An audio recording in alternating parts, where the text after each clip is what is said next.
I beg you to try it, Patricia. Let me get this straight, Carla. You disagree on the weapon, you disagree on the number of blows. Listen to me, Patricia. You dare once in your life. Hey people, Trish Wood here. And this is Trish Wood is Critical. And I just want to say that hell has frozen over. The CBC has done some pretty good, pretty straight up news reporting on the National Citizens Inquiry in Winnipeg. It's extraordinary. I couldn't believe it when I saw it. I was watching it and waiting for the other shoe to drop, that they'd throw in the word misinformation or white supremacy or attack it. They did not.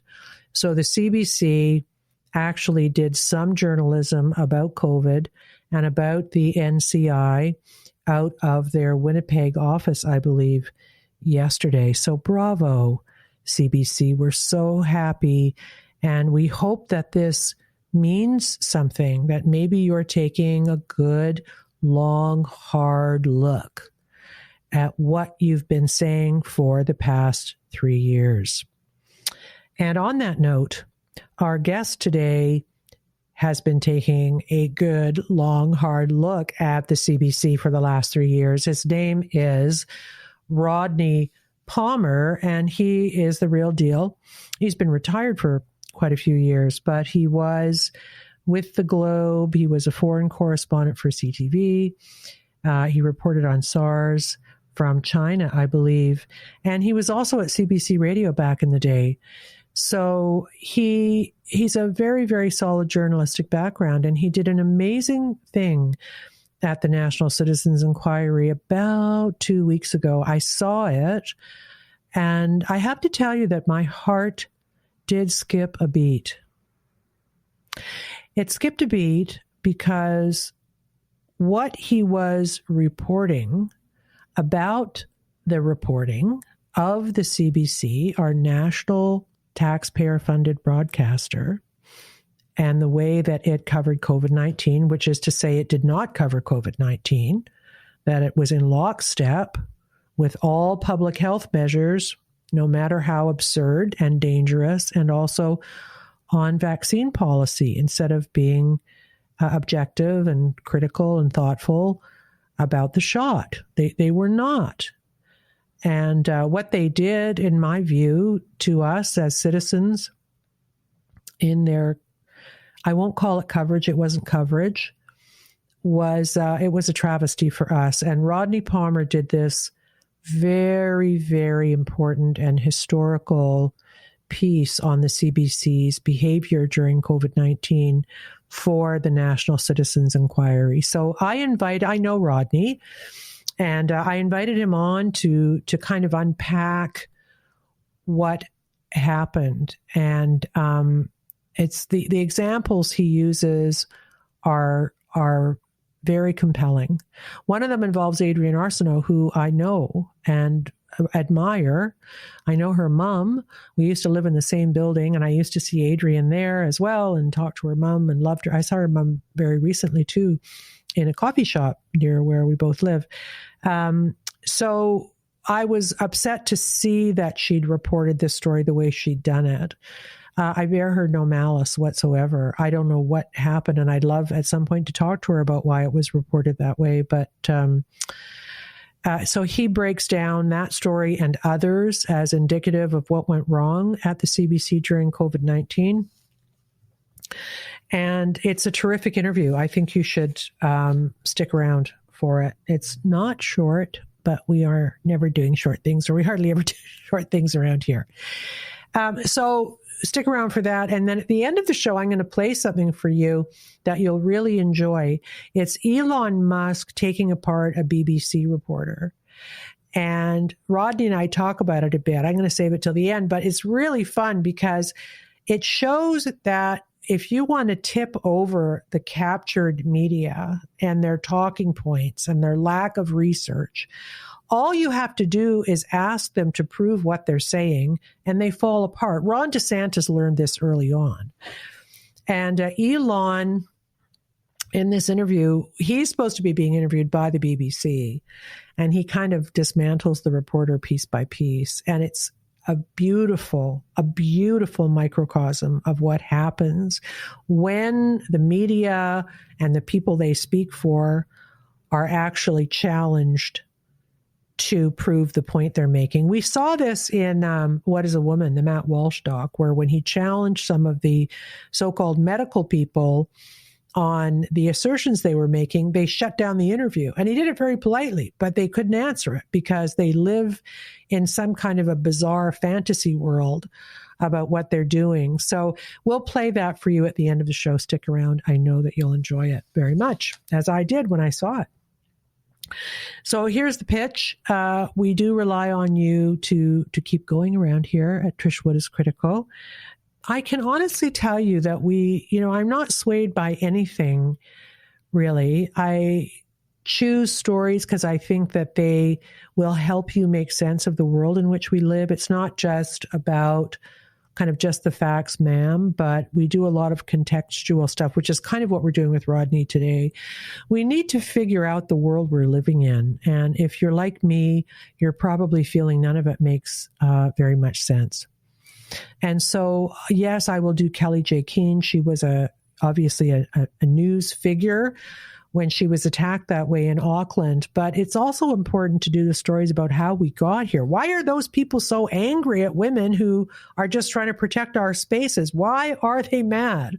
So that's the context. And how did that movement happen so quickly and take over so many institutions so quickly? Like, that kind of reporting is important too. And we've done quite a bit of that actually on this show with Jennifer Belak and others. So that's what we do around here. And we hope that it is serving a purpose for you, a higher purpose, in helping you navigate your world. And also in knowing you're not alone. We're all experiencing some of these things in the same way. And it can be unsettling, I think, because sometimes there are days the world just stops making sense. And there are many days like that, actually. So you can support us if you so choose. We would be grateful by signing up for a paid subscription to my Substack, where I will be sending out pieces that I write. But it's also the main funding source for the podcast. And the reason we moved it there is because Substack is a free speech platform. We don't have to worry about being kicked off. You know how the truckers were always getting kicked off of GoFundMe? Because a lot of the funding places are hugely politicized. So if you're saying stuff that goes against the narrative, they can just take your money and shut you down, and it happens. So we're moving from Patreon. We're moving from PayPal over to Substack. If you feel so inclined, we'd be very, very grateful. You should be following me on Twitter too. I do a lot of reporting on there, and my little identifier is @WoodReporting on Twitter. Twitter's fun if you haven't been on there. My website is trishwoodpodcast.com. My email is info@trishwoodpodcast.com. I'm on Instagram too. And we have a merch store on our website that has a lot of fun stuff going in. I think our adult human female caps are in there now. If you dare wear it, you might get beaten up by somebody. I hope not. But we're trying to generate some female solidarity around that issue. That's what that hat is about. So if you're so inclined, the money keeps the lights on around here. So we're grateful for that.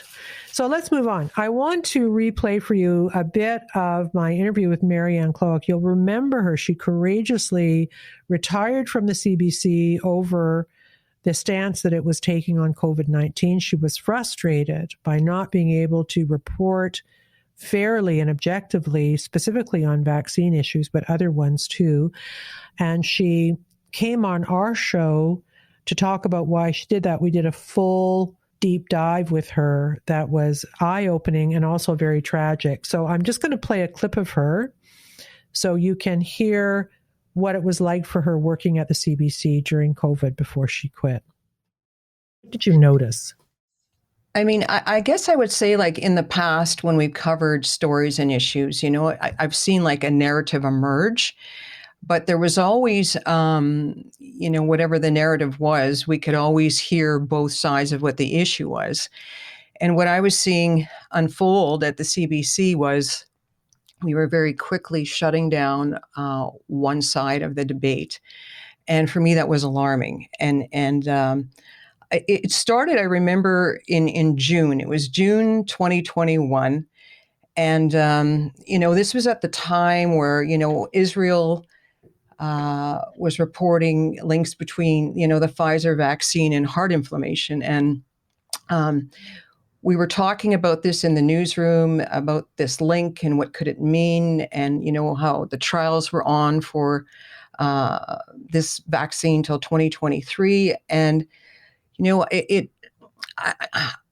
I called a meeting with the managing editor and the exec, and I said, we have to be really careful on this bandwagon we're getting on promoting this vaccine, because we don't know what the outcome is going to be in a few years down the road. And what I'd flagged to them, I said, I was concerned, what if this becomes another thalidomide? What if, that was the drug in the 1950s that was used to help pregnant women who were nauseous. And then, then the huge fallout was severe birth defects. And what if that becomes another thalidomide? That we should be very cautious in getting on this bandwagon. And yet very, very quickly, what I was seeing is like some of the stories I was trying to bring to play. I mean, I can give you very specific examples of what happened, but I just felt at breakneck speed, we were canceling one whole side of the debate. And it just happened so quickly. I was looking around in the newsroom thinking, am I the only one who's thinking this way? Am I the only one who's seeing this? Like, this was really troubling for me, because the CBC I knew, the CBC I loved, the CBC where I spent, 3 decades, was we would voice both sides, give a voice to both sides of an issue. We'd present it to our listener, our audience, and you would decide what the truth was in that. And all of a sudden we were eliminating one entire side, and we were saying, here's the truth. And to me, that was misleading, and it wasn't honest. And I was feeling that, we were not giving the public the information that they had the right to know to make a decision based on informed consent. And that's where things started to spiral. That is Marianne Klowak speaking on episode 116. That was July 1st of 2022, if you want to go back and hear her whole interview there. It was earth-shattering. It was interesting to hear somebody from kind of inside the belly of the beast come out of there and say, this is what's going on. Normal journalistic behavior. We've got a new pharmaceutical product. We want to mandate it for everybody and their dog. We better be asking difficult questions about the safety and efficacy of it. And what was happening in CBC newsrooms across the country was the mantra of safe and effective, safe and effective. And if you criticize the vaccine, never forget this. You were not a critically thinking, skeptical human being. You were an anti-vaxxer. And that was a bad thing. Being an anti-vaxxer during COVID was a huge moral crime. Remember, they weren't wanting to give transplants to unvaccinated people. They were not wanting to, some doctors wouldn't treat unvaccinated people. I mean, it was the worst possible thing you could be. Even if your decision for refusing the vaccine was medically sound, you were still the worst person in the world. And a lot of people paid a very, very high price for that. And sadly, the CBC should have been doing the investigative work on the vaccines that's now being done by myriad of terrific non-CBC people, including Jessica Rose and others. So imagine being Marianne Klowak and having to sit in this environment and being told, no, normal journalistic rules no longer apply. They don't apply. We repeat talking points here. And, I'm sure there was some ostracization and shunning involved as well. The CBC is about that. It is a very cliquey place. So it must have been very difficult for Marianne. And I applaud and admire her for coming forward and telling the world about it on this show. in July of 2022. It took a lot of courage, and I'm always grateful when people trust me with their stories, and as Rodney Palmer is today. So he just, I think under 2 weeks ago, did this amazing submission for the National Citizens Inquiry. And I'm just going to play a little bit of it because we're going to kind of unpack it in the interview, but I want you to hear the gist of how he started his piece and what he said about when he started to get freaked out about what he was seeing in the media during COVID. When COVID started, and I started noticing that it was extremely different. I was watching it very carefully as the news was trickling out of China. It hadn't come to Canada yet, but when they shut down Wuhan, I knew that it was very, very different. This was something that had not occurred before. Now, and I'm going to skip over, unless we have time later on, about your involvement with reporting on biolabs in Canada.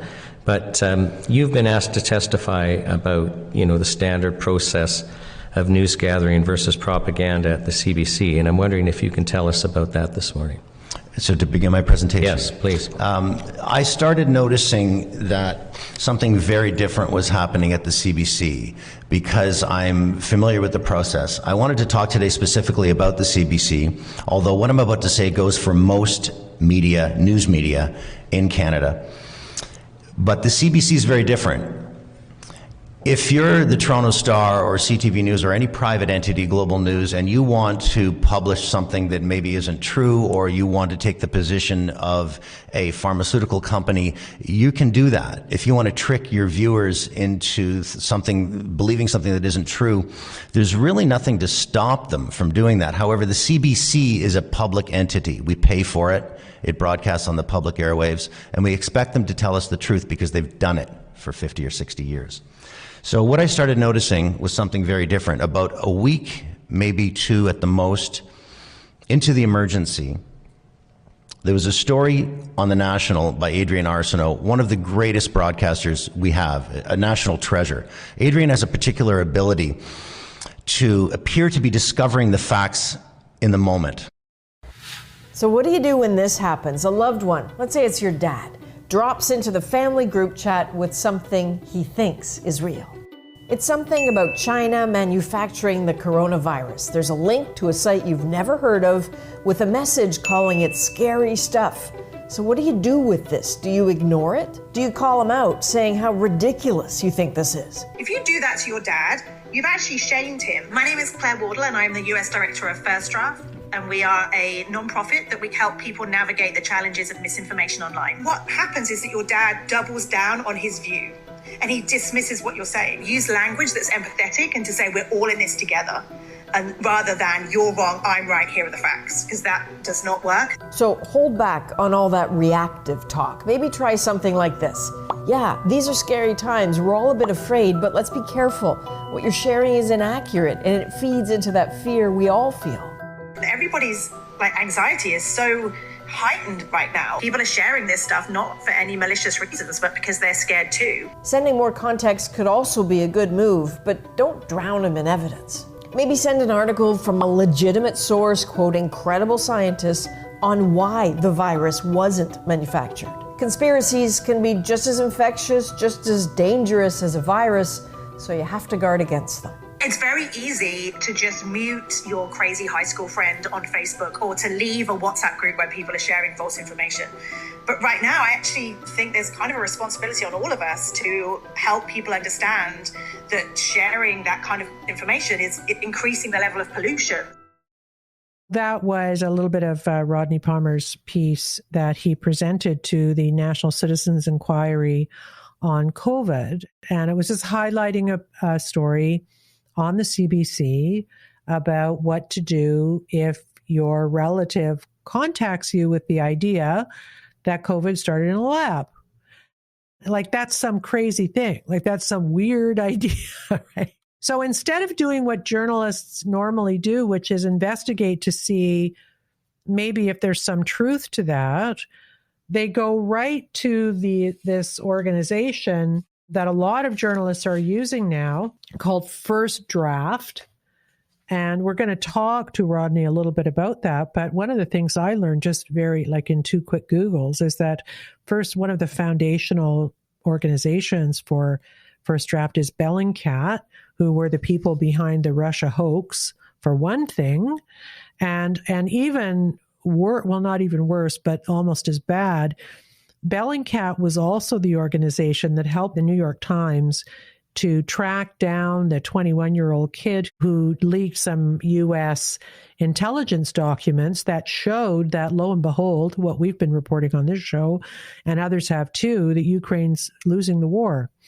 So Bellingcat is a bit of it feels like what somebody might say is a cutout, for the security state. They're not an objective player at all here. That is one of the organizations behind the organization that the CBC turned to get advice on what to do with a relative who was actually positing something that turns out to be true. And there was evidence at the time to be suspicious of it. So I wonder why the CBC would use the lab leak as a definitive example of a conspiracy theory. Even early on, there was evidence that there was a buzz about it. If I recall correctly, some of the security agencies had told Trump about it. There was reporting on how sloppily the Wuhan lab was handling the viral material it was working with. So it was not a crazy conspiracy theory, and it shouldn't have been treated that way. And they shouldn't have gone to First Draft for what First Draft doesn't know anything. They're not virologists. They're not researchers. They're propagandists, right? So that was the example at the beginning of Rodney's presentation, and I thought it was quite compelling. We are going to talk about Adrienne Arsenault a little bit today because she did one of the stories that Rodney is highly critical of, and he should be. But I want to just be clear about Adrienne. She's a terrific reporter, and she's done some wonderful, wonderful things in her career, and she will continue to do wonderful things. I don't know what happened. I don't know whose idea it was for her to do this story in this way.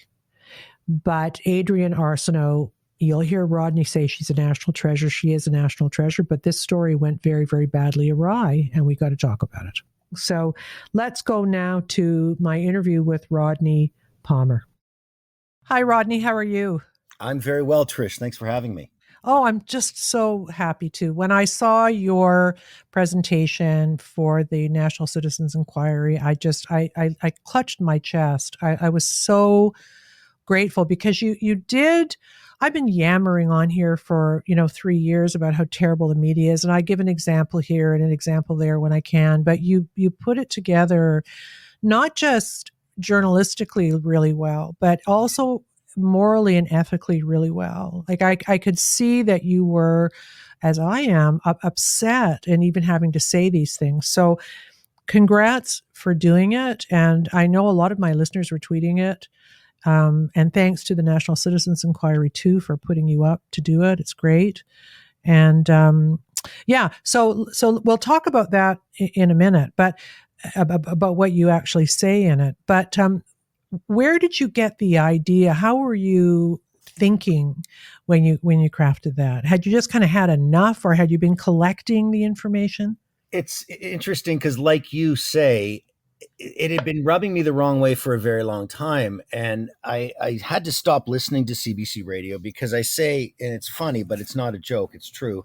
I got a sore throat from screaming at my radio while alone in my car. Yeah. Because I know things to be true, and they were saying the opposite of the truth. And it was bloody dangerous. It's not just like, I disagree with that. I think Trudeau's actually a really smart man and he's full of truth. Why are you saying that he's a dirty liar? It's not like that. It was putting people in harm's way. I knew for a fact that people's lives were being saved by ivermectin, and they were saying absolutely untrue that it is only for horses and cows and it kills humans. And I thought, holy smoke. This is wrong. So this had been eating away at me for a long time. And one day I just had a flash of inspiration with the word propaganda. And I thought, I better look up propaganda and see how it defines. And it just all came to me. It was in that moment that I realized that this is indeed propaganda. This is what we're seeing. We're seeing the mass communication, which is the CBC. We're seeing one side of a story, another side suppressed, and it absolutely fit the definition like a tailor made it. So that from there, it just all came together. Then I could go back and look at 2 years of the stuff that really bugged me, like that first piece with Adrian Arsenault saying, your dad's a big dummy. And I thought, wait a minute, maybe your dad, not me though, and what's this all about? And how can I layer that definition of propaganda onto that? And particularly, and then the other phrase news gathering came to me literally from when I was about 17 years old and applying to journalism school at Ryerson. I remember opening the catalog, and it said, students will learn the basics of news gathering. And that is exactly the basic fundamental of what I always did. I was in the position of a news gatherer, and there are different positions. The reporters are news gatherers. The senior editors are news editors, and the people like Adrian Arsenault are news presenters. And I was a news gatherer. This is what the bulk of people at CBC do. And it is just an abomination to turn that pure work into something so tainted and poisoned as propaganda. And then I always said, but they didn't tell us they were doing that. So they were tricking us. But of course they were tricking us. You can't announce that you have a propaganda campaign and you're shifting the apparatus of the CBC from news gathering, journalism, investigative reporting to false messaging on the part of the government. If you announce it, it doesn't work. But after all this time, we're suddenly on to them. And when I said it and presented it that way, like any truth, it becomes self-evident and obvious, and it was always true, because truth has that power and lies are weak and they dissolve. So I think that's maybe why it struck such a chord with you and maybe hopefully other people. Well, it's interesting. And I feel, I'm such an old news hound that I feel kind of ashamed that I didn't think of doing that. Like what you did, which is really interesting, is you upended the apple cart and you did an investigative report on the CBC, which should be doing investigative reports. That's what you did. You put it all together in a package with granular detail so people could really understand. And as you know, and I'm sure you say too, that the issue in exposing something like this is always a timeline, right? So what did they know when they said what they said? There was information there suggesting that the lab leak was more than a conspiracy theory.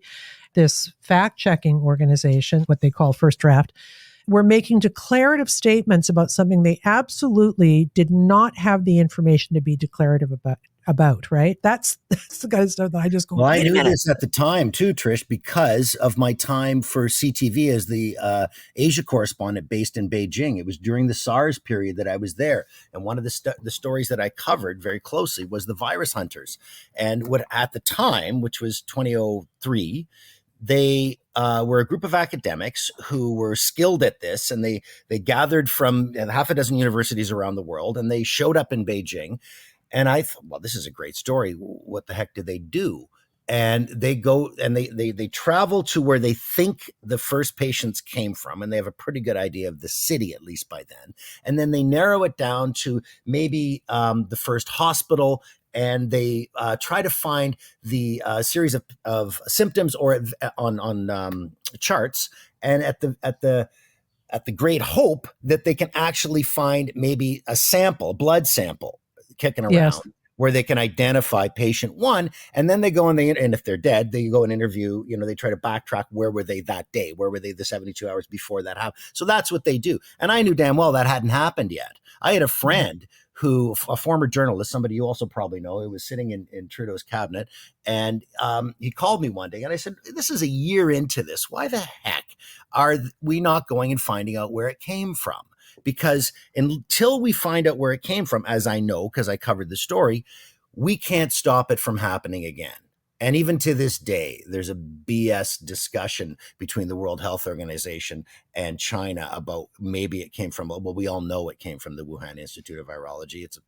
Now they're trying to say it's pangolins or something. Like they just keep. Yeah, sure. The chances of interspecies mating are higher than the virus lab, which is sitting right there where the outbreak is. It's ridiculous. Yeah, I know. It is absurd and it is ridiculous.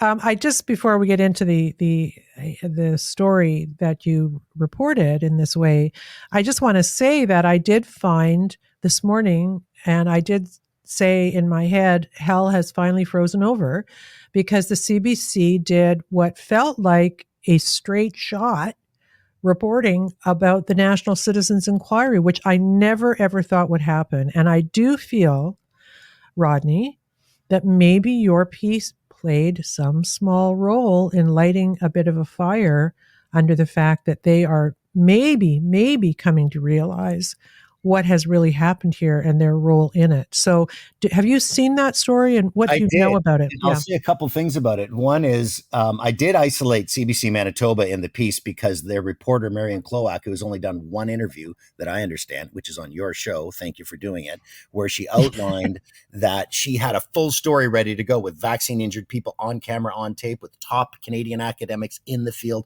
talking about the uncertainty, if I can be fair, of the COVID vaccines and the probability of future injuries.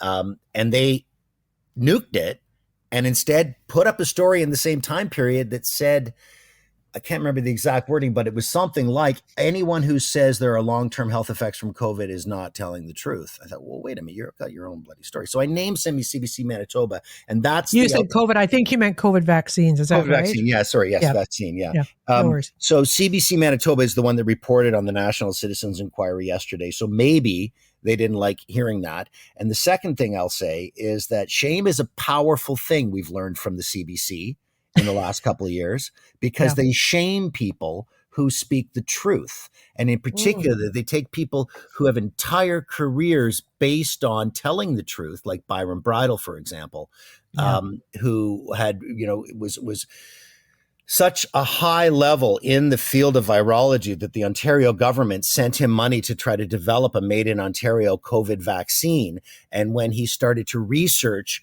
where Pfizer had left off, he found a whole mess of red flags in there about pericarditis, myocarditis, relative risk ratio versus absolute risk ratio. And when he talked about this, they shamed him. Yeah. And not just the CBC, all the media are doing this right now because they're part of this Trusted News initiative. But, I went after the CBC because I felt I was qualified to talk about the internal mechanism of the CBC because I worked in it for a decade. So I'm very, very happy that they went and did this piece. I looked at it.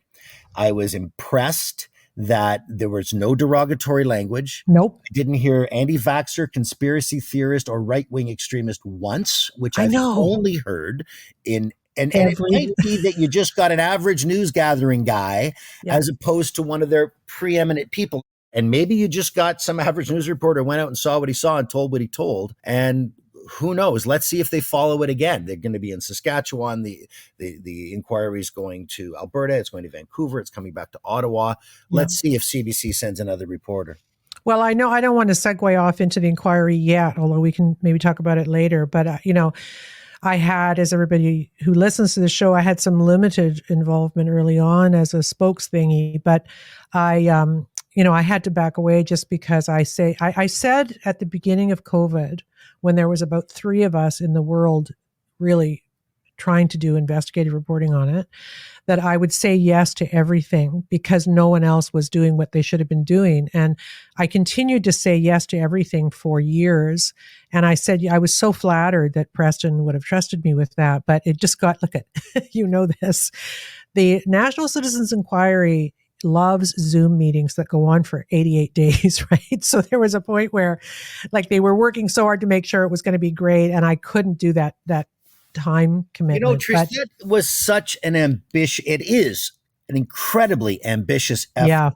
Yeah. I was contacted by them as well because I've said a few things to a couple of independent reporters in the last 3 or 4 months. Yeah. And also I know Sean Buckley, and I know that he has a long volunteer career as somebody who promotes the freedom of health choice in Canada. Yeah, very good guy. Yeah, his lectures, etc. So we knew each other. Yeah, and when he told me that they were going to 3 cities for 3 days each, I said, "Oh my God, Sean, this is a Herculean effort for volunteers. Have you got a budget? Can you just hire this out? This is I'm afraid to let you down because life's going to get in the way." And now they're in 9 cities or 8 cities, and they're getting so many donations from Canadians who we've seen in the past, about a year and 3 months ago, how Canadians would step up to the plate $15 at a time and raise about 2 million. So people are donating to this effort because it's starting to feel to me like Canada Speaks. You could do a CBC radio show, call it Canada Speaks, and just record that thing, because who's coming forward? Postal workers, ambulance drivers, morticians, journalists, average, God help me, I'm crying here. Fathers who lost their sons, a mother who lost her daughter. This is Canada speaking up for itself. And in a way, I'm reminded of my grandfather, who over 100 years ago, at 19 years old, signed up for 5 years of trench warfare in the First World War. And the Canadians went out, and turned out they showed the world how to keep going until you get the job done. And I'm reminded that the stakes are a lot lower than getting shot in the head, but we're out there doing it and showing the world. Yeah. Yeah. Well, you're making me cry. I hate those kind of analogies. I get weepy, but I get what you're saying. And just in keeping with the theme of what we're talking about today, Rodney, and I hope if anybody from CBC is listening to this, they understand what the National Citizens Inquiry is doing. It's going around you because you wouldn't do your jobs, and you haven't done your jobs for 3 years. So now some really well-meaning people who have way too long Zoom meetings, whom I love, are doing what the CBC should have been doing. And although this is a wonderful commentary on who we are as a people, and I'm proud of it, it should not have been necessary, because the CBC and the other media organizations should have been holding to account the politicians, the regulatory agencies, and the pharmaceutical companies, and the medical cartels who have been driving this thing. And you did not do that. That's why the NCI exists. So that needed to be said. Pay for it. We already pay for it in the CBC. Basically, it's conducting journalism. It's going town to town and doing, when I look back at this, I suppose I try to put myself in the mindset of March 2020, and I can forgive in my heart a temporary suspension of news gathering to support Health Canada messaging. But the CBC put itself into a self-induced journalistic coma and hasn't shaken itself out of it yet. Well, it can't, right? No.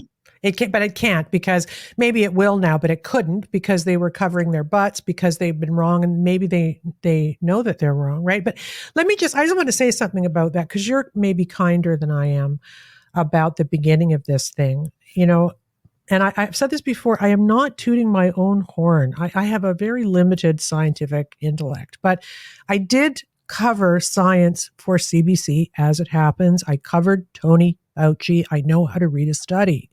And in March of 2020, it was well reported in various places by John Ioannidis and Katz and JBET and others who were publishing saying super stratified risk of death here. If you're not over 70 with comorbidities, don't worry too much, right? And they also had the infection fatality rate totally wrong. They had originally, Tedros was saying it was 3.4%, which is absurd.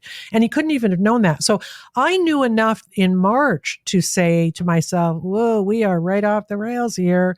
So I get that we can cut them a little bit of slack, but here's what I'll say about that, Rodney. That never works, right? It didn't work with weapons of mass destruction. It didn't work with the Gulf of Tonkin. Like, we always do it with these big events. Okay, there's a little bit of propaganda we're going to sign on, and then away we go. You and I are reporters who don't do that sort of thing. I was in CTV in Jerusalem when the Gulf War, Bush 2 went in to kill Saddam. And I was asked, I was the big war correspondent in the Middle East for 3 years. So I was asked what part of that I wanted, and I didn't want any of it. I had fatigue. I mean, in addition to 14-hour days, 30, 40 days in a row, there's wiping the blood of strangers off my feet when I walk into my house. Aww. And so all of that was going on.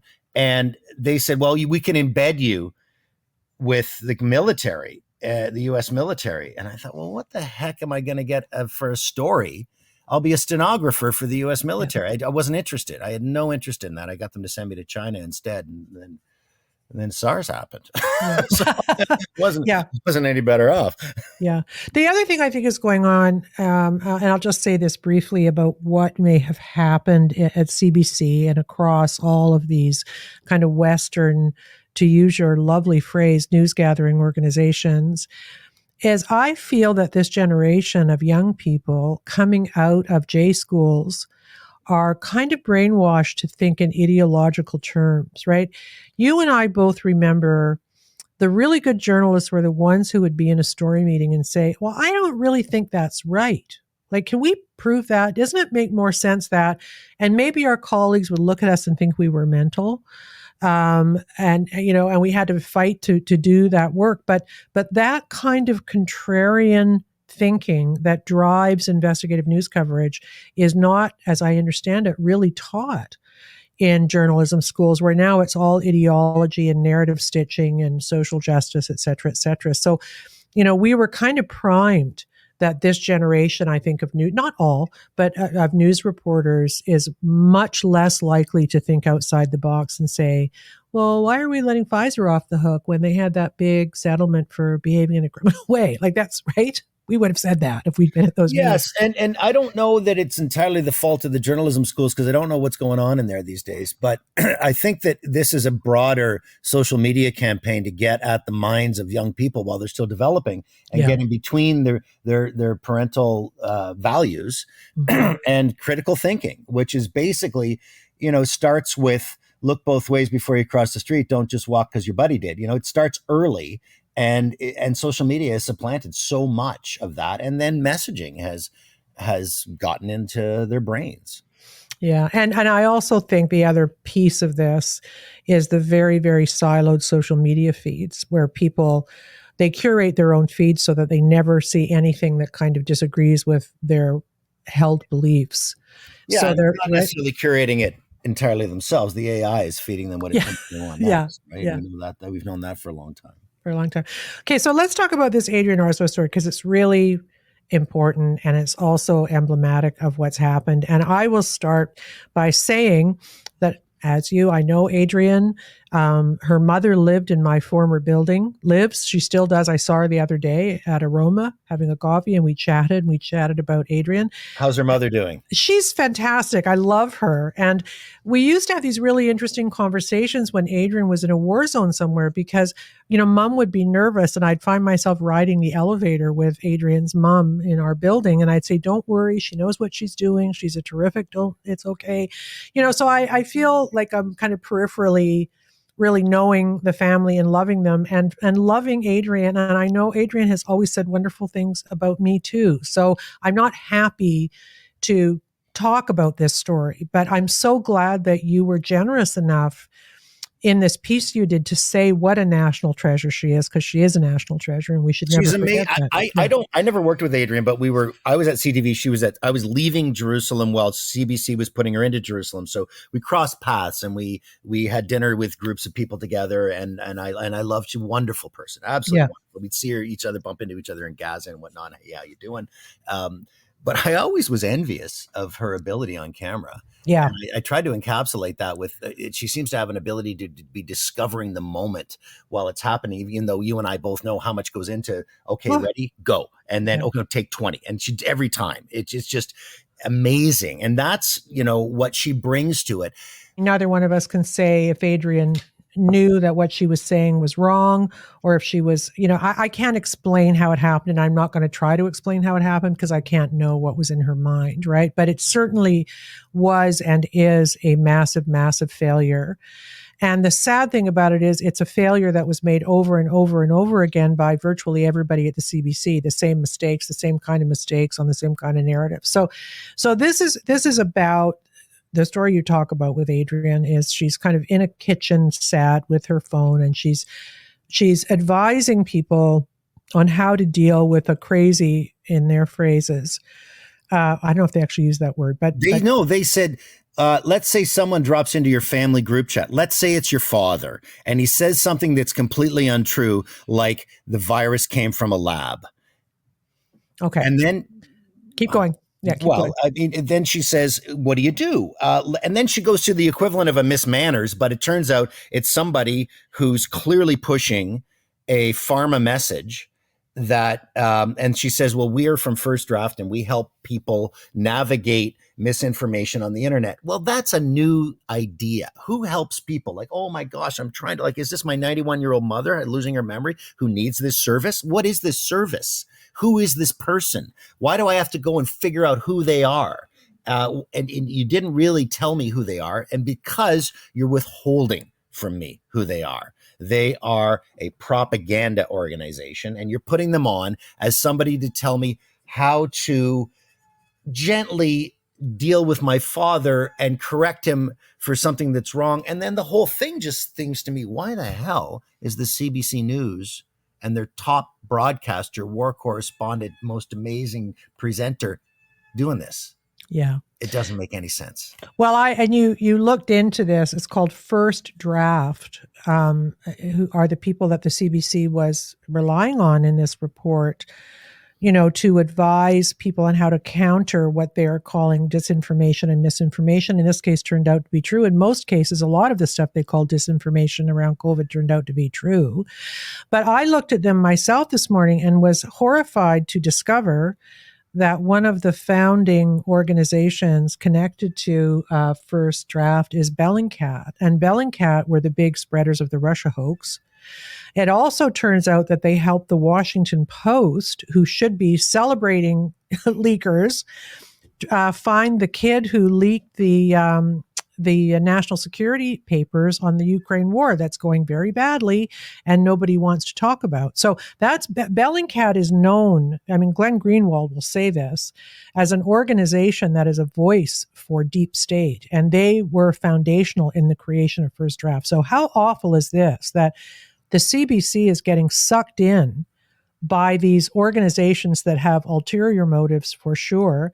And why wouldn't the CBC just have done its own research before they used that as an example of misinformation? Because that, right? I have Go ahead. suspicion about this. I don't think any of this is coming from the ground up. It's coming from the top down. And they're one that when they joined the Trusted News Initiative, and they announced it, I think, on the 27th of March in 2020, Yep. they then opened themselves to being fed what they're going to tell.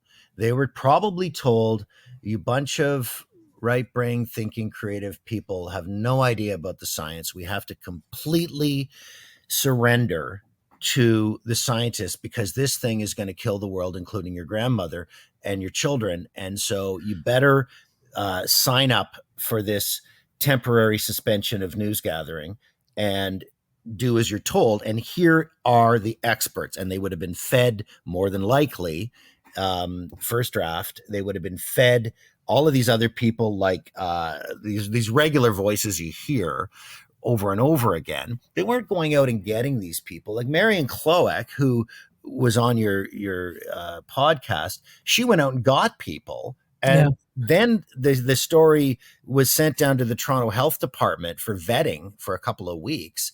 And they said, the people we don't like in this is Stephen Pellick from the University of British Columbia and Byron Brattle from the University of Guelph, Ontario.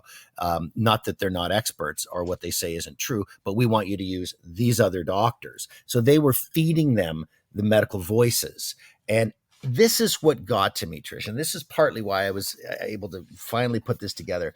Since I left journalism, which is close to 2 decades ago, I've been working in an industry that sends me to medical conferences to talk to doctors. And whenever there's a lecture that's remotely connected to the products that I deal with, I go and sit through it. So I've sat through about 300 medical lectures in the past 15 years, and there's a consistency to how these doctors speak. Their language is remarkably spare. I've never heard one of them say the phrase or ah. They are very communicative. A layperson can understand them, unless you get into molecular biochemistry, which is not where I'm educated. So, but you can follow them. Then I start hearing these experts on CBC. And I thought, well, why don't I believe this person? And it was because they sound like they've had corporate media communications training. Yeah. Every single one of them would start with like this. Well, Trish, that's an excellent question. Many people would be interested in that. I'm so glad you thought to ask me that. Thank you. And then they'll go on. That's the beginning of a lie. Okay. That's the beginning of I'm selling you a point of view, a product, or something. And I heard it over and over and over again. And then I heard one, this is one that I named her at the National Inquiry, the Citizens Inquiry. She's from the University of Guelph. I think it was Maya Goldenberg is her name. They introduced her as holds the position of something like the chair of vaccine hesitancy at University of Guelph. What the heck is that? You know, a chair in vaccine and what is vaccine hesitancy? I mean, you've traveled around the world too. You've probably taken 50 vaccines. So have I. Yeah. You know, the yellow fever and the this and the that and the, and so what is that? And it sounds like a fake pharma thing. Like, how can we, brainwash the world into stop questioning our products? Really, exactly what it is. And that's when I started thinking, who are these people? Who are these people? And then Tim Caulfield showed up in every second story, a law professor. And then there was also this focus, and this predates COVID, on Gwyneth Paltrow, the American actress who has a blog called Goop. And she encourages people to take charge of their own health with things like body alkalization, which is, I'm learning at these medical lectures, is an environment that cancer doesn't like, for example. It doesn't like an alkaline environment. It prefers an acidic environment. So if you can eat food that alkalizes your body, you put yourself less in a susceptible position for poor health. So she says things like this, and and she's got, zillions of people following. I don't know how many, but lots. Yeah. So this Tim Caulfield has a book called Is Gwyneth Paltrow Wrong About Everything? That's the title. They recently retitled it, but that's still the subtitle. Who writes that book? What University of Alberta law professor becomes obsessed with an American actress? Like, it's just, there's no logical step to that. And I don't know this, but I'm assuming that it's probably correct that somebody hired him and paid him a bunch of money and said, go, knock her down.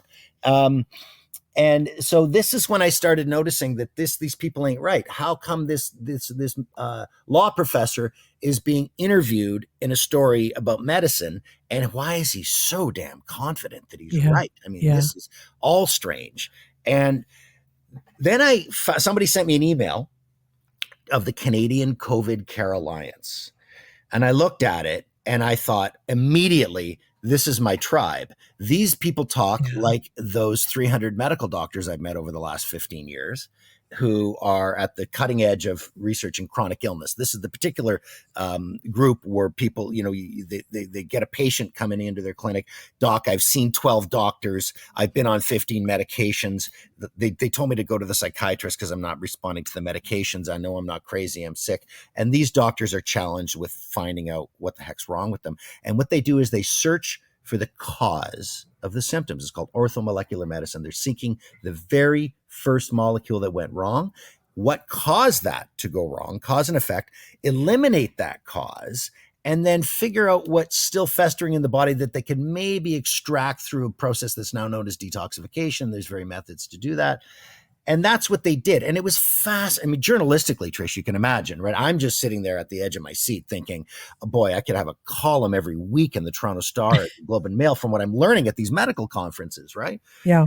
And that was what the Canadian COVID Care Alliance was doing. They were independent. They were volunteer. They weren't getting paid $1 zillion because the doctors that I was working with, they were all crying poor all the time because they weren't getting a government paycheck for a checkup every 13 minutes. They were spending 2 hours with a patient on the first, just asking them questions. I know. I just went through that with someone like that. I was in his office for 3 hours, but I had to pay for it. And it cost a lot of money. Yeah, right? It does. I went through it when the CBC moved from 28 buildings downtown into the broadcasting center. You may remember it had a problem with the glues from the carpets and the office dividers and a bad HVAC system.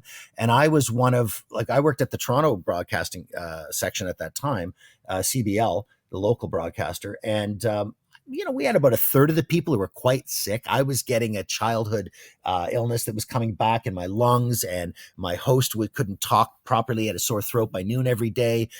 There was another one of my producers was vomiting from time to time in story meetings. He would run off to the toilet. Another guy was getting nosebleeds he hadn't experienced since he was 12 years old. Another one said she felt that she was getting menstrual cramps 30 days of the month. It was just bizarre, and it was all related to the building. So at that time, I found a doctor like that, and he said, "Oh yeah, you're like my 80th patient from the CBC building." Wow. Little did we know. And he put me through a long interview and a series of provocation tests similar to allergies, but he was actually using building supply chemicals to inject into me at very minute levels to see when I reacted. And then he had a neutralizing dose, which is the one before you react, and then he gives you a serum. And so I got better in a matter of weeks, and I was only 24. I was robust again. I was strong. Wow. I was healthy. Yeah. And then, this is on point, he calls me one day and he says, I'm being charged with malpractice, 75 counts.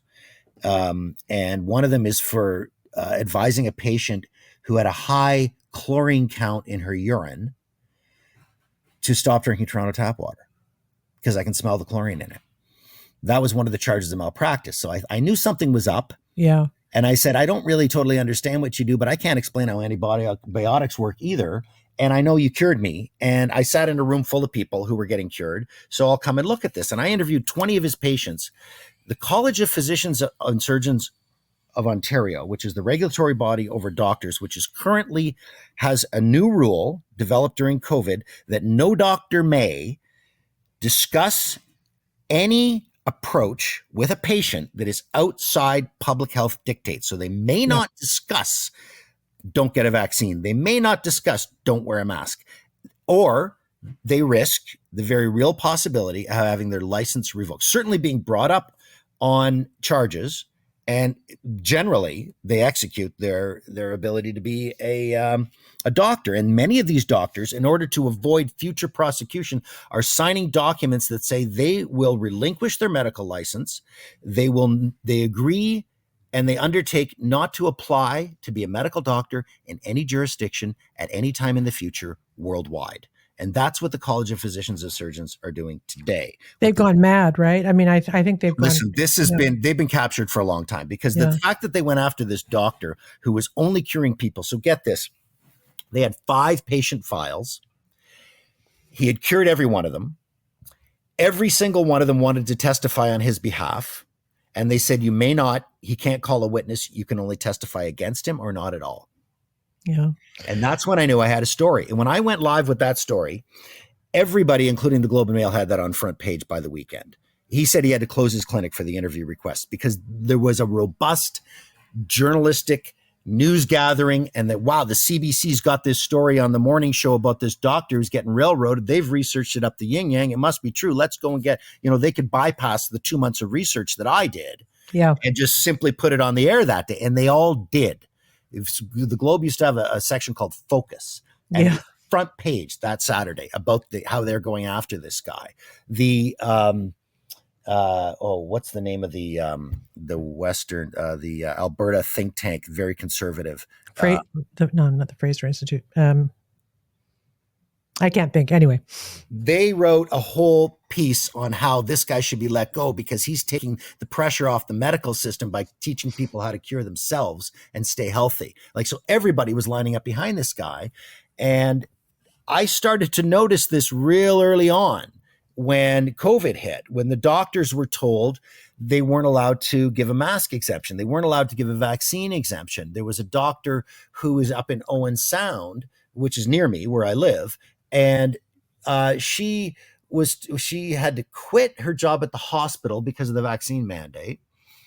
She pointed out there was a press conference about it, and it was publicized on a simulcast that I had access to. And the head of the hospital was simply dictating, you're all going to have to get a vaccine. And she stood up and said, about the COVID numbers at our hospital, I'm unaware of this because I'm a doctor here and I work here. Are we actually taking everyone's COVID status? Are we taking everyone's vaccine status? And he said, no, we're not. And she says, well, how do we know when we release the numbers of how many people got COVID in Owen Sound this week. And he said, we're getting that number. What Public Health Ontario is doing is they're taking a sample of 2 or 3 hospitals in Toronto, and they're extrapolating that, and they're feeding it down to all the hospitals. So in this piece, which was not broadcast and no reporters ever told it, he admitted that they had 0 patients of COVID in the Owen Sound hospitals. They were not testing whether every single patient who walked in had COVID or not, but they were announcing weekly these fake numbers. Wow.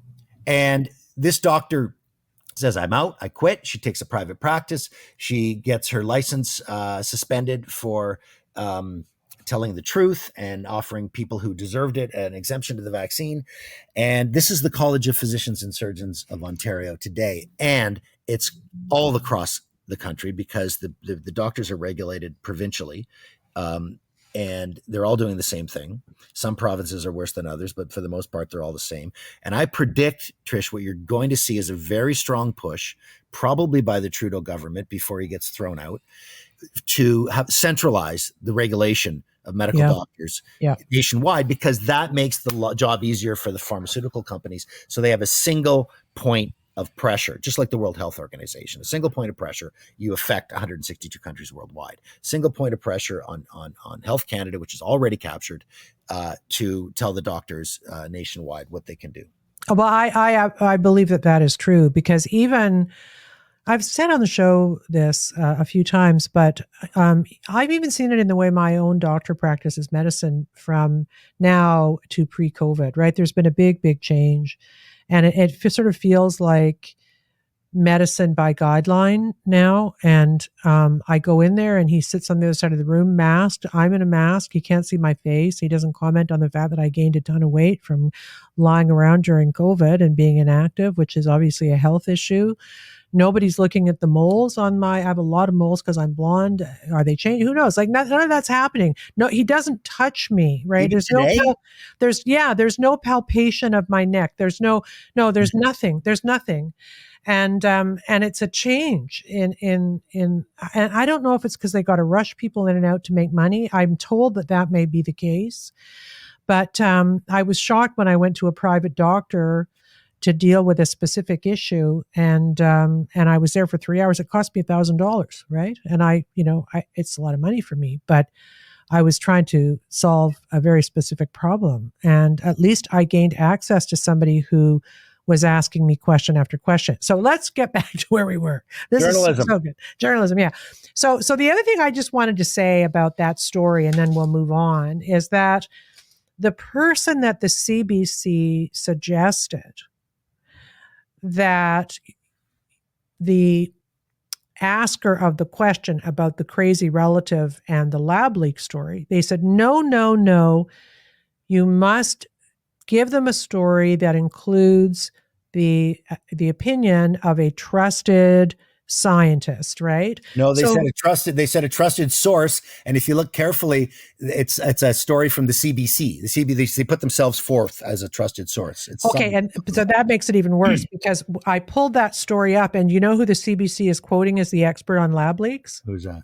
They're quoting Dr. Robert Gary. Dr. Robert Gary was one of the people who in February of 2020 was involved in the cover-up of the lab leak story in those emails that were sent out by Tony Fauci. Fauci was contacted by people saying, oh, this might be a lab leak. It looks like the virus was made in the Wuhan lab.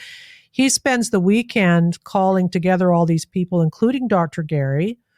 They're running around with burner phones. This is documented in the book by Jeremy Farrar of the Wellcome Trust, who was involved in it.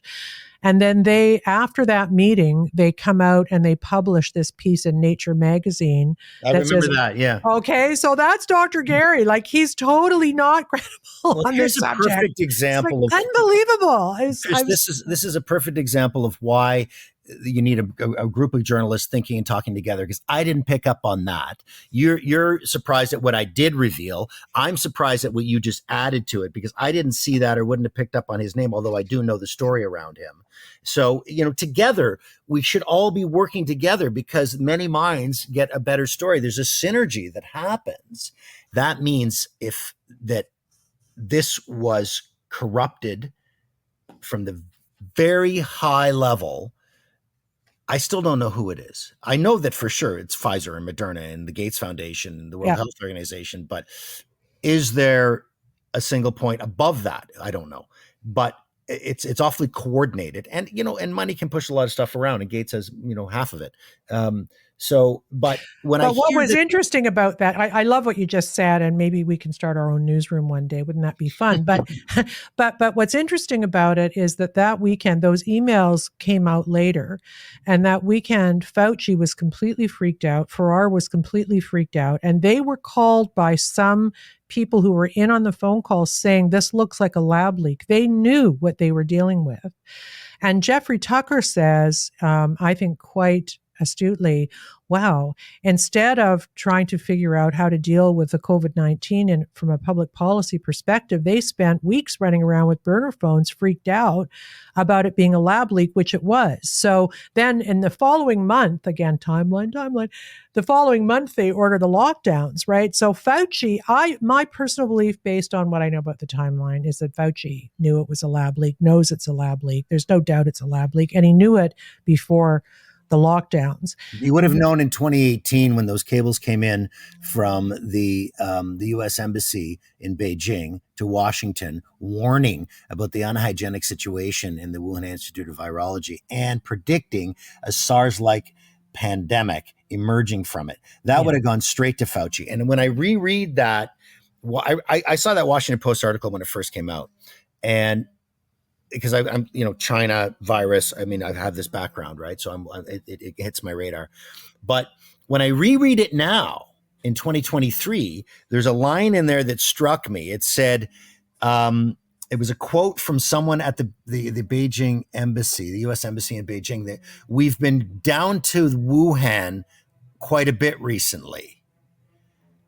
Why? It's because of this money that was coming from Fauci and Gary. Yeah. So they were actively involved at a government level, visiting the Wuhan. Why, of all places in China, the Wuhan lab is the U.S. Embassy got a regular flight path to? Yeah, I know, right?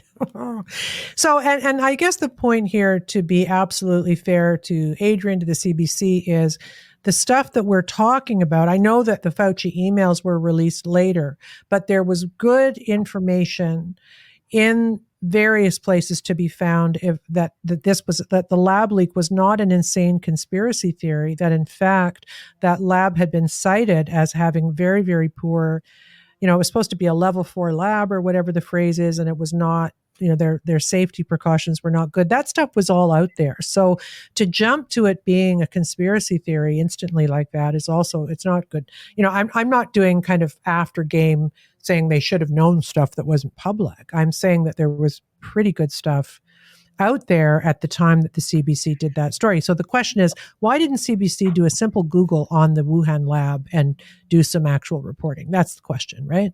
You worked at the highest level, and you rely on a team of producers and researchers, and some of them are 26 years old coming in there, and you'd say, okay, well, how do you know this to be true? Before you make me say it on the air in front of all of Canada.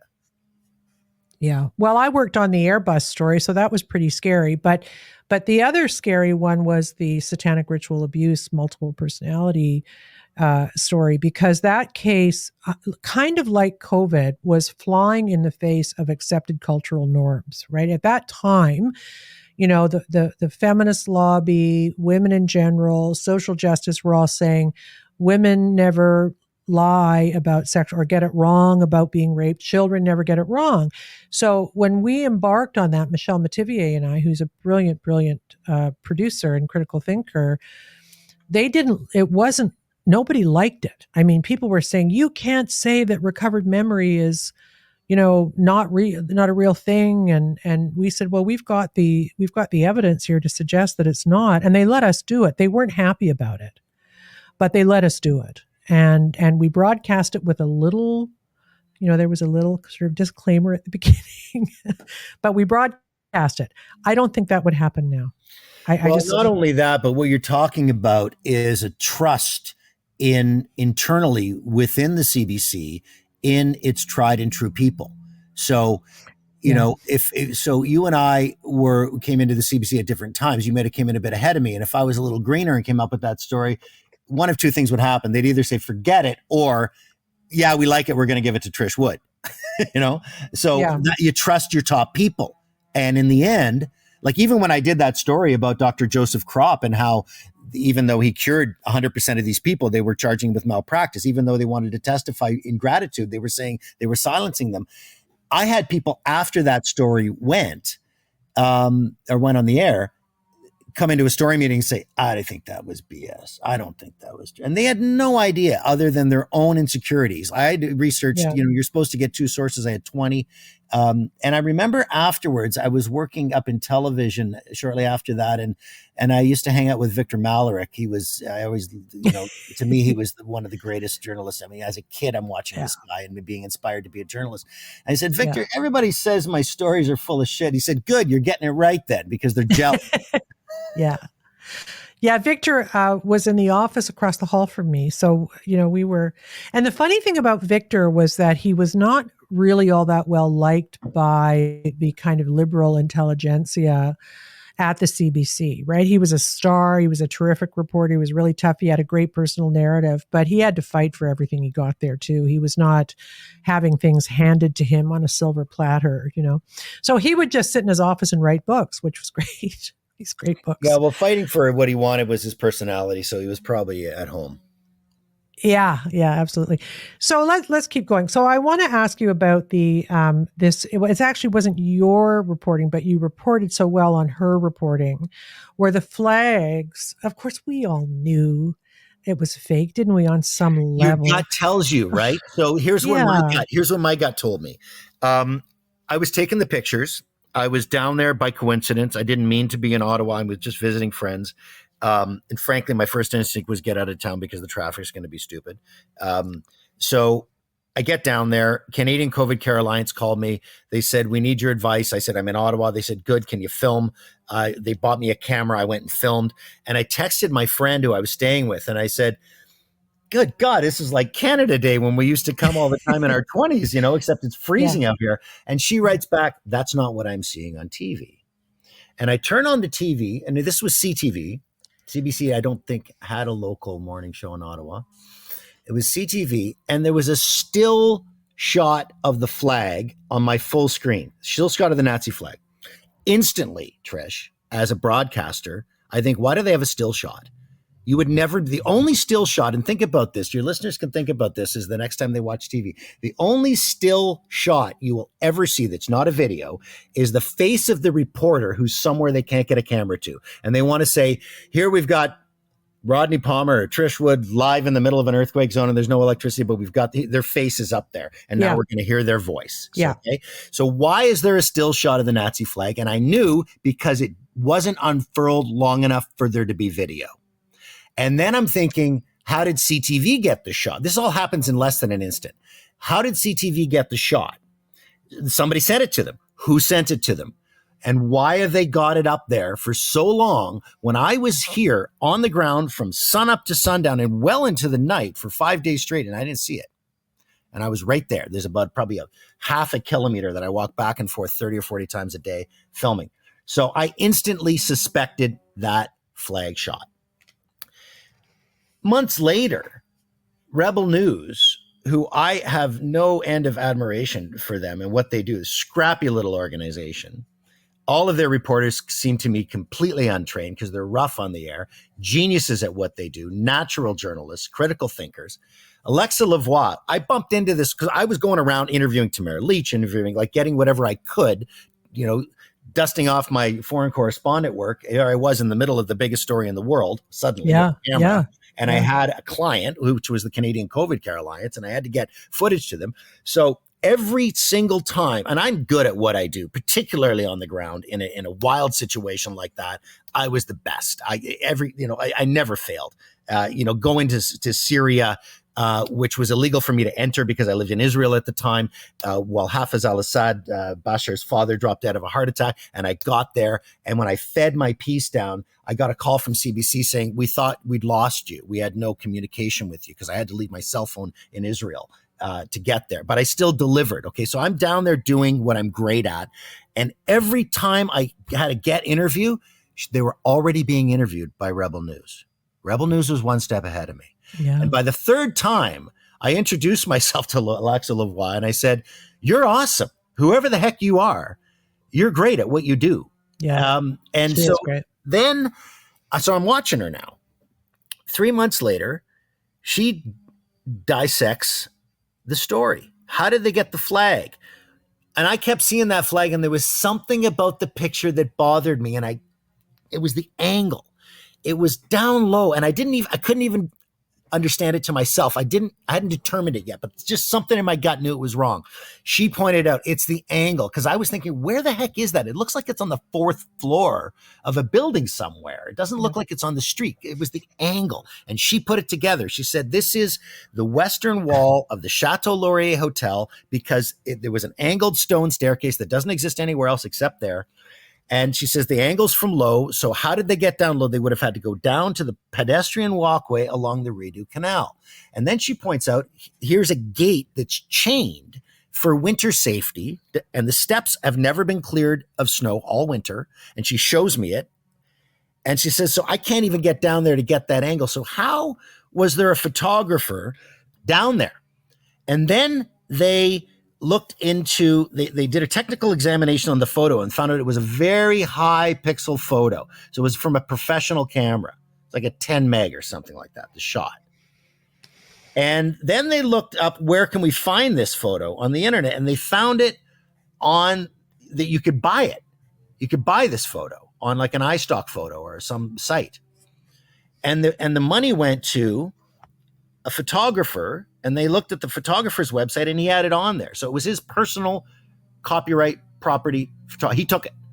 And then they look up the guy, and they found out he's Paul Martin's former personal photographer. He worked for the Liberal Party. He's worked in cabinet. Holy smoke. Wow. The Liberals unfurled the flag, took the picture, got him in a spot where nobody else would see it, released it somehow to CTV. So then they put together the rest of the steps. How can we backtrack this on Twitter to find out who initially posted it? Justin Ling, freelance CBC reporter, hater of people who don't get vaccinated under coercion. He talks about anti-vaxxers, conspiracy theorists, right-wing extremists. I watched a piece this guy did on how the Ottawa police was infiltrated by right-wing extremists. I don't know if he said Nazis, but it was implied. He had 0 interviews. He had no gets. He had nobody supplying the information. He was his centerpiece on this CBC national report is him walking down Wellington Street saying, right here is where they infiltrated the police, and my sources tell me. Okay. So when you hear a journalist say, my sources tell me, supplant this in your mind. I just made this up to lie to you. Okay. When they say my sources say, and they don't give you the source, in your mind, I just made this up to lie to you. That's what Justin Ling did. He just made it up to lie to us. Because if you're a journalist saying my sources say, and you don't tell me very explicitly the life-threatening reason you're not giving the sources, you're a liar. Your pants are on fire. Yeah. So Justin Ling is tweet number 1 of this picture. Where'd Justin get it? He even says on the tweet, I'm protecting my sources, or my source doesn't want to reveal it. Typical. They'd let him get away with this stuff. So tweets it. The second tweet, Amneet Singh, head of the Broadbent Institute, longtime advisor to Jagmeet Singh, tweet number 2. So now they plausibly connect this photo of the Nazi flag, this still shot, this 1-second snapshot in a sea of Canadian fleur-de-lis, Quebec flags, peace flags, veterans, poppies. They put this and only this on the news. And Rebel News, Alexa Lavoie, should be getting a Gemini Award for journalism. She connected that to the Liberals, the CBC, and the NDP. Plausibly, probably, and in my mind, definitely. And the importance of that act is that is then the reason that our prime minister said, I'm not speaking to these people, they're Nazis, right? So that was the foundational myth of the truckers. The foundational myth is these people are here to wave the Nazi flag, to foment hatred. They are right-wing extremists. They are white supremacists. And 3 months later, I'm at a dinner with a bunch of old high school buddies. And as soon as it was in Ottawa, and as soon as I sit down, these guys are piping off about the truckers. One of them said, they ruined the Canadian flag for me. And I thought, well, what are you talking about? I was here. You weren't here. And I knew because of the number of people at the table who had this idea that I was just going to keep my mouth shut, smile, and order another beer. But at that time, what was the most interesting thing at the moment, this is now the 19th of March, 2020. I was in Ottawa for a special occasion. We're downtown in the market, and there were at least 100 police officers marching in 5 in a row, shoulder to shoulder. So 10 at a time in formation. And having lived around the world, I've seen this in China and only China. I was surprised in Israel where 21-year-old women in uniform have an AK-47 around their neck and they're walking and they're catching the bus. I was surprised in India to see soldiers with Sten guns. This is a very crude little gun on the streets all the time. But the only place I've seen formational walking is China. And I saw them doing it in Ottawa. And there was these groups of 10 police officers marching in formation on the 19th of March, and dozens and dozens and dozens. I'm going to say at least 100 of them in downtown. Well, there's nobody there anymore. The truckers have been gone for well over a month, and it's St. Patrick's Day, and the university kids are out having a good time. And I was staying at a hotel in the market, and the police, there was probably 30 of them gathered around the front of my hotel. I thought it was a crime scene. I'm walking up. I'd just been out for lunch or something, and I asked the police officer, what's going on here? And he says, jokingly, I suppose, but also in an intimidating way, he said, we're looking for you. And I joke back, putting my hands out for the handcuffs. I said, well, I guess you caught me. Now, seriously, why are there 35 police officers in front of my hotel? I'm a resident here. I'd like to know. And he said, St. Patrick's Day.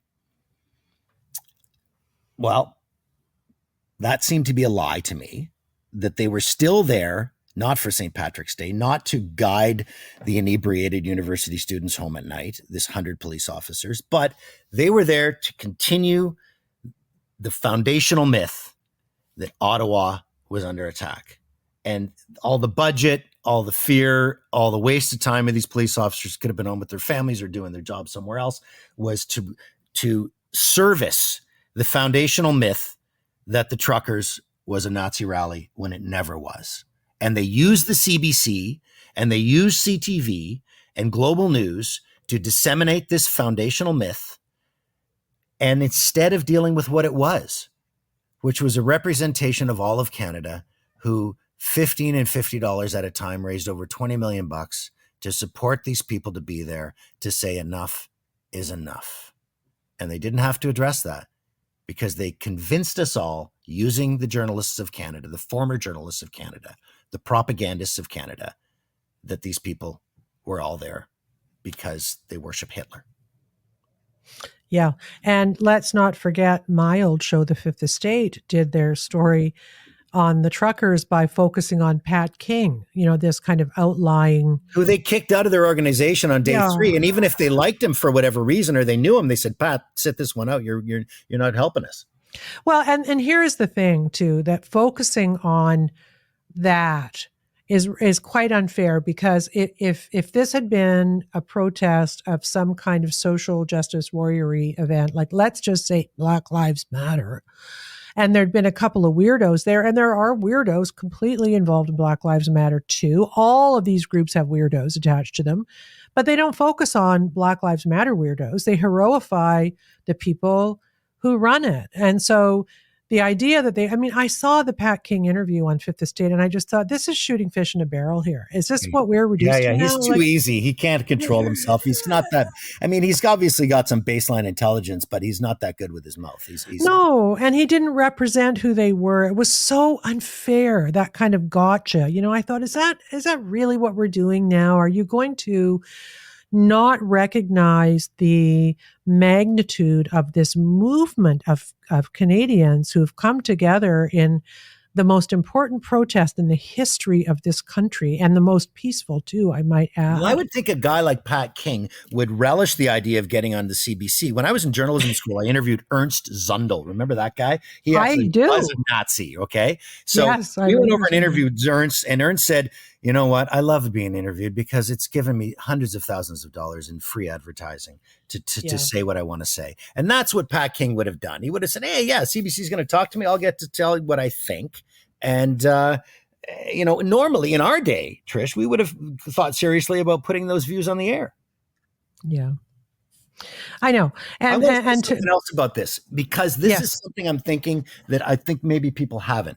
From a high level position as a leader, let's say for a minute or less that I'm the Prime Minister of Canada, and I see that in front of me there are anywhere between 50 and 100,000 people, and I notice that there's a Pat King among them, but I also notice that there's a little family of color with a 4-year-old in a wagon, and I also notice that there's a bunch of guys giving out Bibles. And I also noticed that there's a bunch of 35-year-old moms making hot dogs for everybody. None of these people are alike. None of these people agree on anything, but they seem to agree on this one thing. Yeah. This one thing that was used to divide us actually united us because we were all against it. So I believe that what I hear coming out of Pat King's mouth is, I'm going to dismiss it as stupidity. I'm not saying Pat's a stupid man. I don't want to libel the guy here on air. But when I heard, I saw this thing at the emergency inquiry, that they had a video of him. I think it was at an airport saying Trudeau is going to take a bullet. I thought, well, what a stupid man to say that about our national leader, like him or hate him. Stupid, dumb. Yeah. But I agree with him that Trudeau's gone too far. I agree with him on this. I agree with him about the mask mandates, about the vaccine mandates, about all of this lockdown stuff. So interestingly, he and I can intersect on something. And that, I think, is a huge point that's been missed in all of that big truckers rally, is they were all there for one reason. They're all going to go home. I did a live with an American website from the front of a truck on behalf of the COVID Care Alliance. And they asked me if there were right-wing extremists there. And my answer was probably, but they're not here talking about that. They're here talking about mask mandates. There's probably here people from every end of the political spectrum, but they're here because they agree on one thing, and it's all they want to talk about. Yeah. Well, I think it was mandates that they wanted to talk about, but I also feel that once it started to roll, it was also about, let's stop putting each other in boxes and understand that as human beings we need fellowship. And I think that's what the joy of it was, right? It wasn't just we were against vaccine mandates or whatever any individual person was motivated by. But I think once people came together, they really understood how dangerous it is to ban human fellowship, right? That's a very, very dangerous thing to do. And I believe people felt quite liberated by the trucker movement and the fact that people were freely associating with each other of all different type of socioeconomic groups. There was a whole bunch and speaking of timelines, let's not forget that all the mandates fell apart after that movement, after they all came to Ottawa. Yeah. Well, and you know what Tamara said to me a couple of months ago when I had her on? I said, she was being really thoughtful. And I said, if Trudeau had just walked out the week before they brought down the jackboot of the Emergencies Act on you guys and made an effort to understand what you were saying and what you were wanting and maybe given you some kind of a timeline for removing mandates or whatever, would you have gone home? And she said, absolutely. In a minute, we would have gone. Everybody wanted to end it. They were tired. Well, not only that, but I watched the inquiry quite closely. I probably watched about 60% of it. And one thing that kept coming up when the police, I was very interested in. I was not that interested in the politicians. I knew what they were going to say. I knew what Tamara was going to say. But although she was powerful, but I was interested in what the police were going to say. Every single one of them said, we had a deal. We were going to remove them from all the streets and leave them on Wellington Street. So they were going to move them from the primary residential areas and leave them on Wellington Street. So that's step one in any negotiation. You got 30 hostages, give me one. So let's start somewhere, right? Yeah, so they had it done. It was written. We saw the documents. And somehow, mysteriously, the parliamentary security, which would have been on the direct order of the prime minister, ordered them to stand down because it was happening. It was scheduled. I think it was 8 or 9 in the morning. They had agreement. And Tamara was saying they were questioning her authority with the truckers. She said, listen, I don't have authority with the truckers because I didn't organize this. I organized something and this is out of hand. But they listened to me and I agree with you. And we're going to try to get them off all the residential streets. And they had to stand down on, I think it was the 12th and the 13th of February. For sure, it was the 13th. It was going to be all over. And we had to wait until the 14th of February for Trudeau to issue the Emergency Act and get them out of there with clubs. So they tried to get out, and evidence was put forth to the inquiry that the parliamentary security stopped the escape. And they couldn't get out because the police had blocked every intersection. They needed the cooperation of the police who were blocking the intersections and the agreement and the faith in that the truckers would drive out and just go home, which I'm sure after all that time in the cold they wanted to. And the parliamentary security stopped them from leaving peacefully and allowed them that extra 24 hours until Parliament could get back in session, order the Emergency Act, and go and beat them with clubs. Yeah. And I can't help thinking about Justin Trudeau's subconscious father complex and how Trudeau loved special dates. Somehow he had 2 children on the 25th of December on Christmas Day. When he resigned, he did it after, one of the longest careers in politics anywhere, on the 29th of February, if you remember, a date that can't easily have an anniversary because it's in a leap year. Yeah. He was big on dates. And I can't help thinking that Justin thought, I'm going to give him a little Valentine's kiss. I'm going to hold this thing off. This is all just me. I don't know if it's true, but it seemed to me so odd that the evidence came out that the police had finally, and the city of Ottawa, by the way, not the mayor or his office, but some top bureaucrats had negotiated to get most of them to go. And somehow Ottawa Parliament said, you're not going anywhere. We're going to show you how you're going to go. And boy, did the journalists ever come out. Let's get back to journalism. They didn't go to a single truck like I did and interview these people and found out that very few of them were even white, let alone supremacist.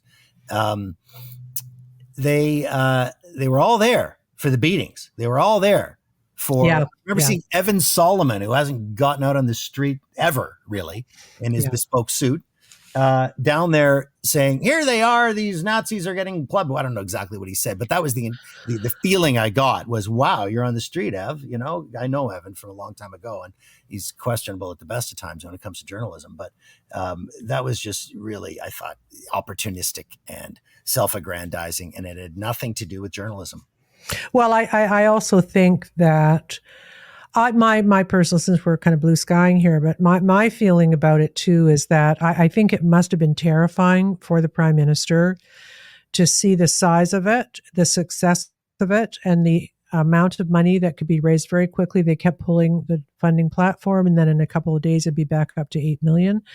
And I think they wanted very much to scare people. I think they wanted that freezing of the bank accounts even more than they wanted to clear what was happening in Ottawa, because the freezing of the bank accounts, I think, psychologically imprinted very, very deeply on many, many Canadians. People went from feeling completely joyful to, oh my God, am I going to lose my house? And I got calls from people about that very thing. So it's like, don't, and this is what tyrants do, right? They say, don't get ahead of yourself. Don't think that just protesting and behaving, and creating a movement is going to solve your problems, because whatever you do, we can do more. And just getting back to media, when you control the media, or when the media is in lockstep with you, however you want to phrase it, they're actually right about that. And I've said on the show, and I may have a bumper sticker made, but everything wrong in the world today is because the media has been captured. They no longer report fairly on things in the world that require debate, right? So the Alexa Lavoie story about those flag pictures, that is a classic Fifth Estate story, if back in the olden days, where you take a single thing and you go, wow, that picture looks weird. What's the history of that? How could that have been taken that way? Who is the person? That's a story we would have done the Fifth Estate when I was there. Absolutely no question about it. But they're not doing that. Instead of doing that, they're interviewing Pat King in order to burnish. I don't know if they know they did it for this reason, but the point of it was burnishing Prime Minister Trudeau's reputation as this great hero who took on these white supremacists. And, you know, what I want to say to them is that what I am now? Am I a white supremacist because I saw through what you were doing and got to know those people? Is Rodney a white supremacist? Are the people of color are they white? Like they're so in their own goddamn bubble right now. And I think cowering because they know they cannot go on this way. That they, I think that they don't realize how much harm they've caused, not only to the people who suffered from the vaccines that should have been questioned by journalists, but the foundation of our democracy in Canada. You know, Trish, the rules of governance only work when we can see who's breaking them. Yeah. And the CBC and journalism in general, particularly the CBC, because it was better funded and it had more people and it spent time on this, used to have that as its role. It would show you who's breaking the rules rather than be the instrument of cover-up, which is what they are now for the rules that are being broken regularly. Totally. You know, the very first mayor of Toronto, William Lyon Mackenzie, was a journalist. He then went on to write about the family compact, which was this nepotistic governance structure within Upper Canada back before we had Canada. And he had a paper called The Colonial Advocate. And The Colonial Advocate and the journalism that he wrote was responsible for the smashing of this nepotistic governance called the family compact. Journalism did that. Yeah. And that's why they call it the Fourth Estate. That's why it's critical to democracy. Without it, we have no democracy. And the CBC, because it's now beholden to the Standards Organization, the Trusted News Initiative, and the Trust Project, and the Journalism Trust Initiative, they now filter their news through that. So journalism on the CBC is over. It does not exist as of today. Yeah. It is being filtered through a standards organization that decides what kind of truth you're going to get to learn today. So people can no longer trust it. And I'll give another watchword for any of your listeners to put in the back of their mind. When they hear any reporter, any news presenter use the phrase misinformation on social media, supplant that with truth. Okay. So now the word you're hearing is truth. When somebody says they're spreading misinformation on social media, truth is what they're spreading.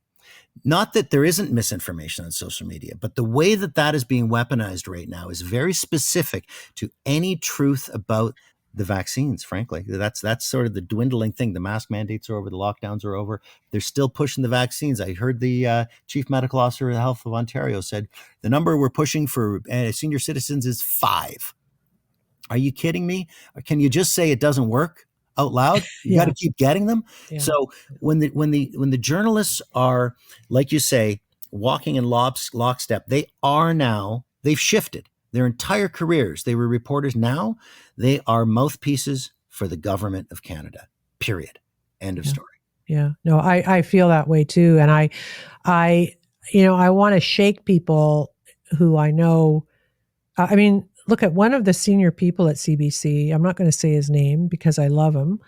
Was at my wedding 8 years ago, right? And we were like really close. And I used to hire his wife to do research on. And I go to his Facebook page now and look at the way he's talking, and I'm like, where did this divergence happen? I believe, and this is a bit out there, but I'm going to say it. I do believe that there is an element of kind of Trump derangement syndrome involved in all of this. And the reason I say that is number one, Trump was the first person to say out loud that that the virus came from a lab. He was the first guy. He said it off the cuff, probably because he had intel, and everybody went crazy saying no, no, no, no, no. Right? If Trump says it, it can't be true. But the other thing is that this, in my view, started in 2016 when he was elected, because the whole Russia hoax thing did expose the idea that journalists will lie for a noble cause, or what they think is a noble cause, right? Trump is a Nazi. We got to get rid of him. Yeah, whatever they were saying. So even if we have to tell big lies about him to get him out, it's a noble lie, right? That's what, or they would think it is a noble lie. And I think that, and the CBC did it too. It wasn't just the Americans. And I think that is what opened the door to this. And that's why I made the connection earlier about Bellingcat being involved in the organization that CBC was vetting some of the COVID information through. Bellingcat exists to make people think that Trump and Russia was a thing. That's how they were funded, right? They're former security state spooks, most of them, many of them. And they're well funded, and that's what they do. So I'm not sure that we would be this far down the road if Trump hadn't happened in the way that he did. I mean, if you think about lying about Russia, interfering in the election and the other things for three and a half years, and there are still reporters who won't give it up. There are still reporters who will say the Mueller report convicted Trump. They say that. So I feel in a sense that that's part of how we got here. I agree. I think that he was the first one to popularize the phrase fake news. And I didn't really understand what he meant by that, frankly. Yeah. And I think that it was picked up upon by the media, by the CBC, when they talk about misinformation on social media. That was kind of like what they were saying. And I always wondered, well, like, why is it your job, the CBC, to go and correct what some person posted on Facebook? It's none of your business. Tell the news what happened today. Yeah, look into it. Yeah. That's your job. So what they've done is completely orchestrated. It's harmonized with the rest of the media in the world. My only shock is that it's done to my public broadcaster. I grew up listening to the CBC. I remember being in journalism school, waking up, and it didn't matter how late I was out on Saturday night. My alarm went off for Sunday morning, the documentary show, and it took me places. And I'd fall back asleep, and I'd be dreaming that I was in Cambodia or something, because these were so rich with sound, and I fell in love with radio documentaries. And when I was still quite early on in my career, I got seconded over to Sunday morning, and they let me make my own documentaries at Sunday morning. I mean, I couldn't believe it. You know, when I was in my 20s, I left the CBC and went to CTV, and they offered me a job as a foreign correspondent to go open a brand new bureau in India. I mean, I just couldn't believe that this was work and that this was a job. It was just sending me off to do something I loved at every given moment. And then they've taken the entire notion of it, thrown it in the garbage, and used the same airwaves and the same staff and the same apparatus to poison us with lies from the government. The question is, why is the staff going along with it, right? Well, let me ask you this. Did you work with Michael Finley, who was killed on Yes, I worked with Sunday morning that I just mentioned, and I loved Michael for all of the flaws and the great attributes that he had. And I'll never, and he's, of course, the person who was randomly killed in the city of Toronto by a stranger who just walked by and decided to knock him over. And Michael's 73 years old and slim and never was athletic. He was, as far as athletes go, Michael was a poet. And yes, he was. And with a degree in poetry, of all things. And I remember he's a great writer. One time after Sunday morning was put to bed, which could have been anywhere between 10 o'clock and 2 a.m. On Saturday, we all went across the street to the pub, and Michael was going on about how somebody had written a letter of complaint, and he had to respond to it. And so then they were complaining about Michael's response to the CBC press, because Michael, he didn't leave much to guess about how he felt about you. And so he was going on about how they called him arrogant about 3 or 4 different times. Yeah. And I stopped and I said, Michael, did they say arrogant like it was a bad thing? And he laughed just like that. And I thought, oh, I'm in. Well, he was arrogant and he was intimidating. You and can't be a ruler of a bunch of journalists without being confident. You gotta be. Yourself, Yeah, you gotta be. Yeah. And he lived in Riverdale. I lived in Riverdale, and we used to drink together in the same chicken place and play pool. And he was a wonderful, wonderful human being. You know the story about him giving a window to Barbara Frum, don't you? Like every woman in the world fell in love. She was with him. She had this back in the old CBC radio building on Jarvis, I believe. She had her studio for As It Happens in this windowless spot, and it was her birthday. And Michael Finley drew her a window on a piece of cardboard and gave it to her so she would have a window view while she was working on the show. Like a talk about a poet, right? Like what a great thing. Loved him. But I did say on the show, and I believe this, I don't know specifically if Michael was killed as a result of the COVID mental illness in this city right now, but Toronto, like many big urban centers, is suffering from a terrible random attacks. Random attacks. And I keep saying to people, well, what did you think the mental illness from lockdowns was going to look like? This is what it looks like. Yeah. People who were sort of crazy are now really crazy.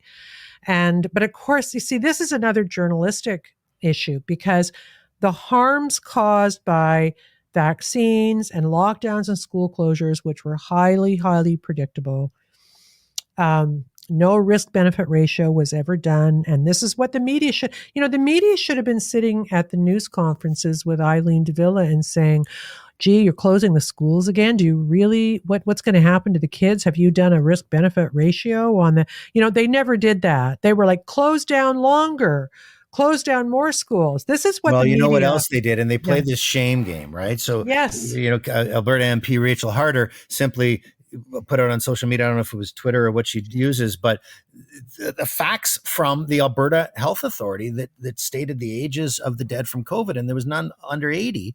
And she said, why are we closing schools when only the elderly are dying? And they went after misinformation on social media, conspiracy theorists, et cetera, et cetera. Yeah. And she took them to task for it and went right up to the ombudsman of the CBC, which is, there's no teeth to that, but they do make them apologize. And 18 months later, they had to say, we're sorry.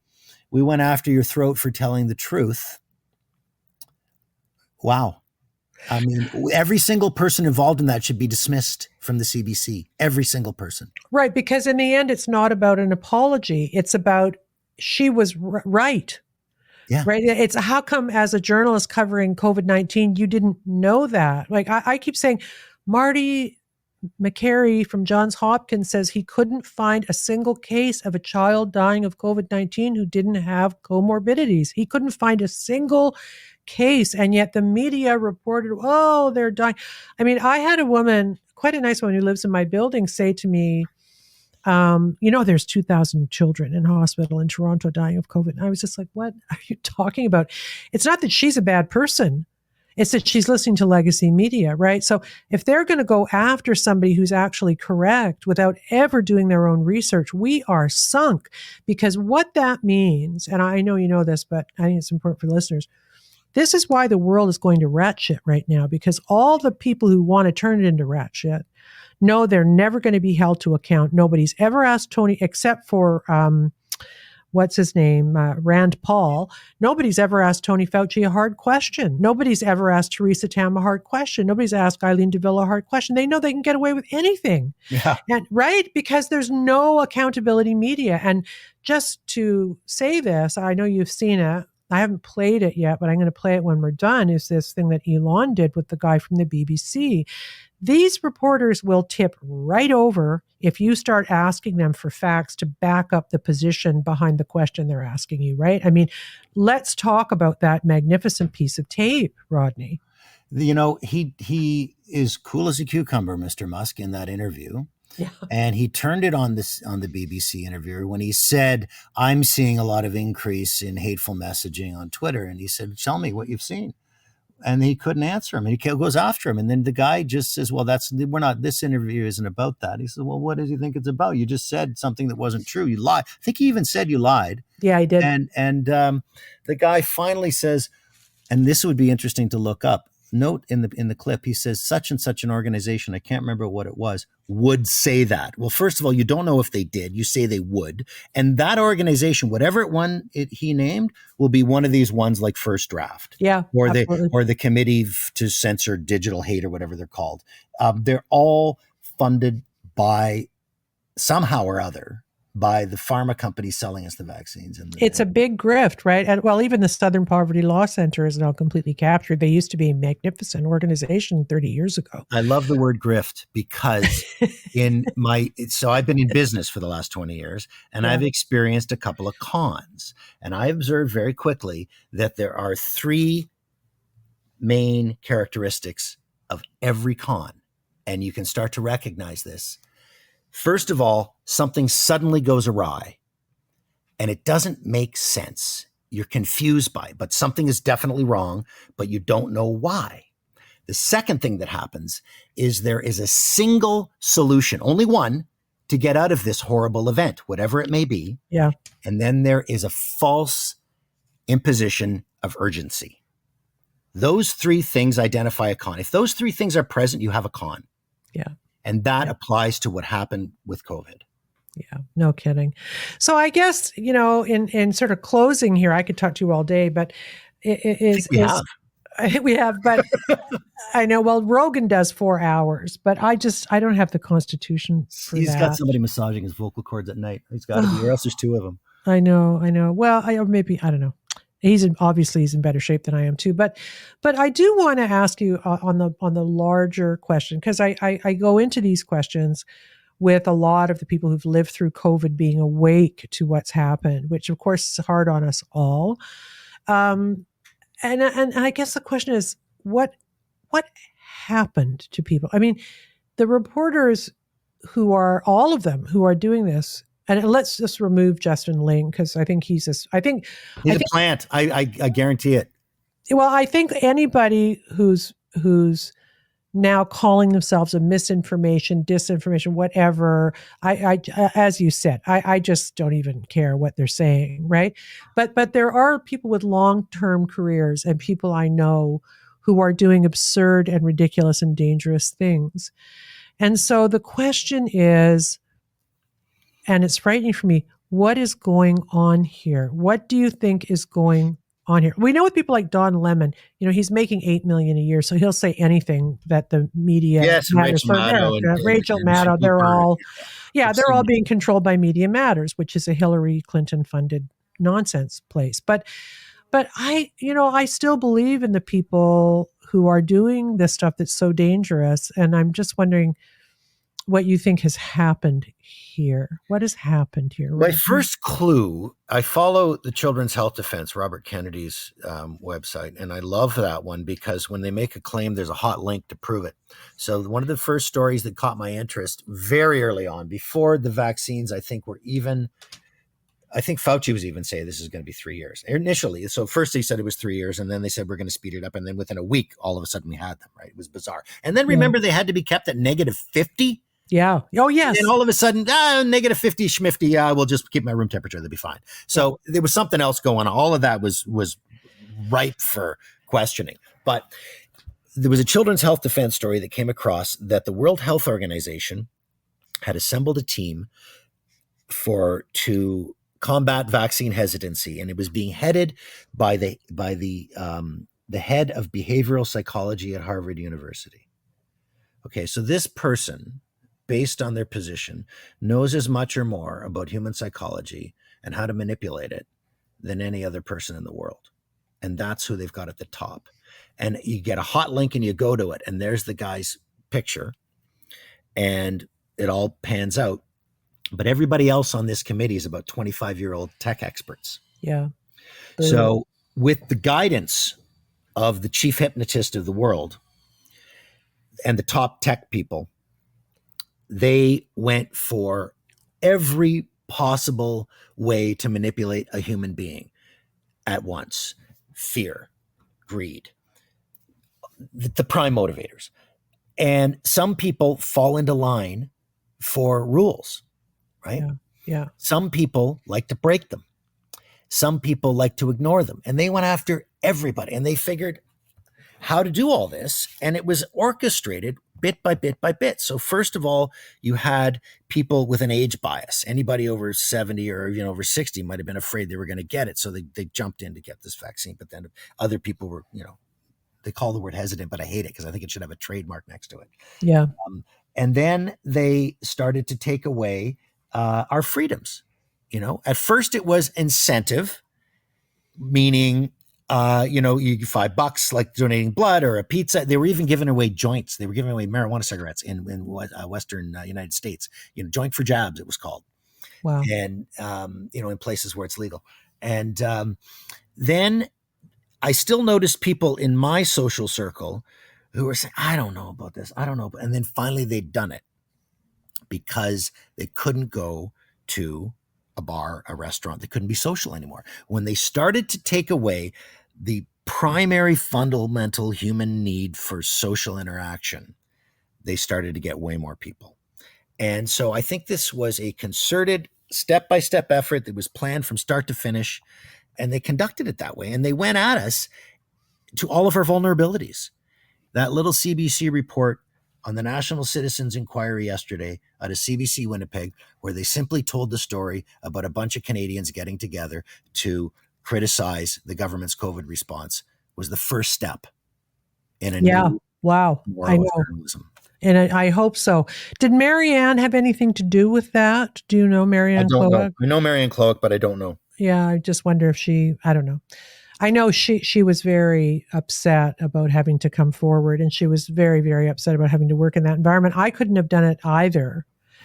I would be like Howard Beale yelling out my window like a crazy person saying, you can't be doing this. But it does feel like the end. That little story out of Winnipeg felt like maybe the beginning. But I will tell you this, Rodney, I am mad, and I want to see the what's the name of the woman who runs the CBC, the one with the really awful red hair who lives in Brooklyn? Be nice. She's Catherine Tate. I'm sorry. I don't get these rainbow hair color things. I don't get it. So just, Catherine Tate, the president of the Canadian Broadcasting Corporation. Yeah. So what I want to see her hauled somewhere and put under oath to answer these questions. Why were journalists prevented from doing investigative work, skeptical work around these issues when we like pharmaceutical products liability cases used to be, in my day, the kind of that they were the bedrock of, you find a lawyer suing a pharmaceutical company and the lawyer has credibility, and you read the documents, and if it's credible, you do the story because you're holding to account a company, you're holding to account the health protection branch in Ottawa, you're holding to account a government. So why was that not? The victims are so profoundly vulnerable because they went seeking help. Yes. So why was that not allowed for Pfizer? Like that, it's insane. And you know what? Also, this is what really kind of gets me going, is that it's antithetical to the nature of a journalist. It's not in the DNA of a real journalist to blindly promote a pharmaceutical product with mantras of safe and effective. That should be antithetical to everything you are. I remember when I was at Fifth Estate, I was there for 10 years. It was really hard work. And the night before one of my pieces was going to air, I never slept. I would lie in bed thinking, have I made a mistake? Oh my God, the story is dropping tomorrow. What if I've got that wrong? What if I've done this? Like, it was really stressful for me because I cared so much about getting it right. And all good journalists feel that way. We question ourselves up to the last second before broadcast. We get that right. Let me have a look at that document again, And all of a sudden they're saying, you're safe and effective, this works. Oh, an organization in some other country that is good on misinformation is telling me to say, what? It's just should not be in the DNA of real journalists. Here's the thing. The average person listening to the radio should not be a better journalist than the journalist who's telling them the story. And we all got it. Everybody was thinking, well, wait a minute. Anthony Fauci just said this is a 3-year race to see who can get the vaccine approved. And then all of a sudden, 3 months later, we were doing it. Yeah. And then we were told there has to be a -50 freezer, which is rare because most freezers go to -5. And it's being made in Germany, and we've shipped one to New Brunswick. Do you remember this? We shipped one to New Brunswick to start vaccinating the New Brunswickers. But they've all got to get to the fridge. And then about 3 weeks later, no fridge necessary. Let's just go ahead. Where was the question? Why did we need a fridge? And why don't we need it anymore? Yeah. Simple. Every single listener was thinking that, but not one single journalist was asking it. Here's some other questions within the CBC. Why did you not act on your suspicions? Why did you not bring this forward? Why did you not put this story on the air? I'm sure among them, there must have been at least one, who said, how come they don't need the fridge anymore? I was joking around. I said, fridge smidge, because people were just laughing about it, Yeah.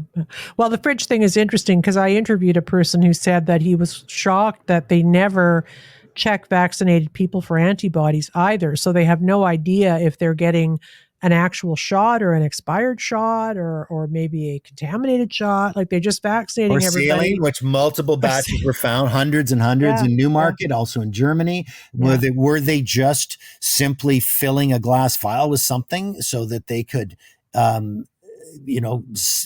collect the money? Who knows? Yeah. I mean, and they never, if what he said to me was so smart was, if this was really about immunizing people, and let's just take it on face value, it was about immunizing people, then why were they not checking to make sure it was working? Right. And they never did. They never did that. Well, we know it didn't now. We know it didn't work. Yeah. So it was just like nuts. But anyway, so this period of time, Rodney, will be written about by many people, including me at some point. But I'm doing a film right now, which is occupying a fair bit of my time and making me tired. But it's got to be done. This needs to be documented by people. And your beautiful little submission to the National Citizens Inquiry does that very, very well. And I'm so very glad that you did it. And I'm glad I would that encourage people to go over to that National Citizens Inquiry website and look at the testimony that I did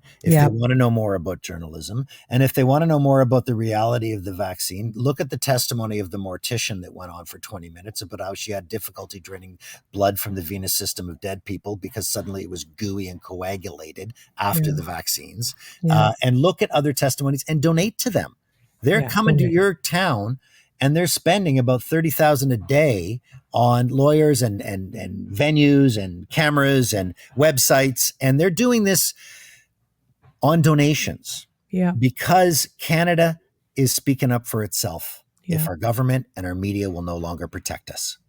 Well, they can't. You know what the problem we have here is that the media can't do it because they know that they're complicit in this tragedy, and the government is never going to admit what the magnitude of what the government has done here to the people of this country is almost off the charts. There are no words for the historic nature of what has happened here. And it's not just vaccines, it's also lockdown harms and school closure harms. We all know it.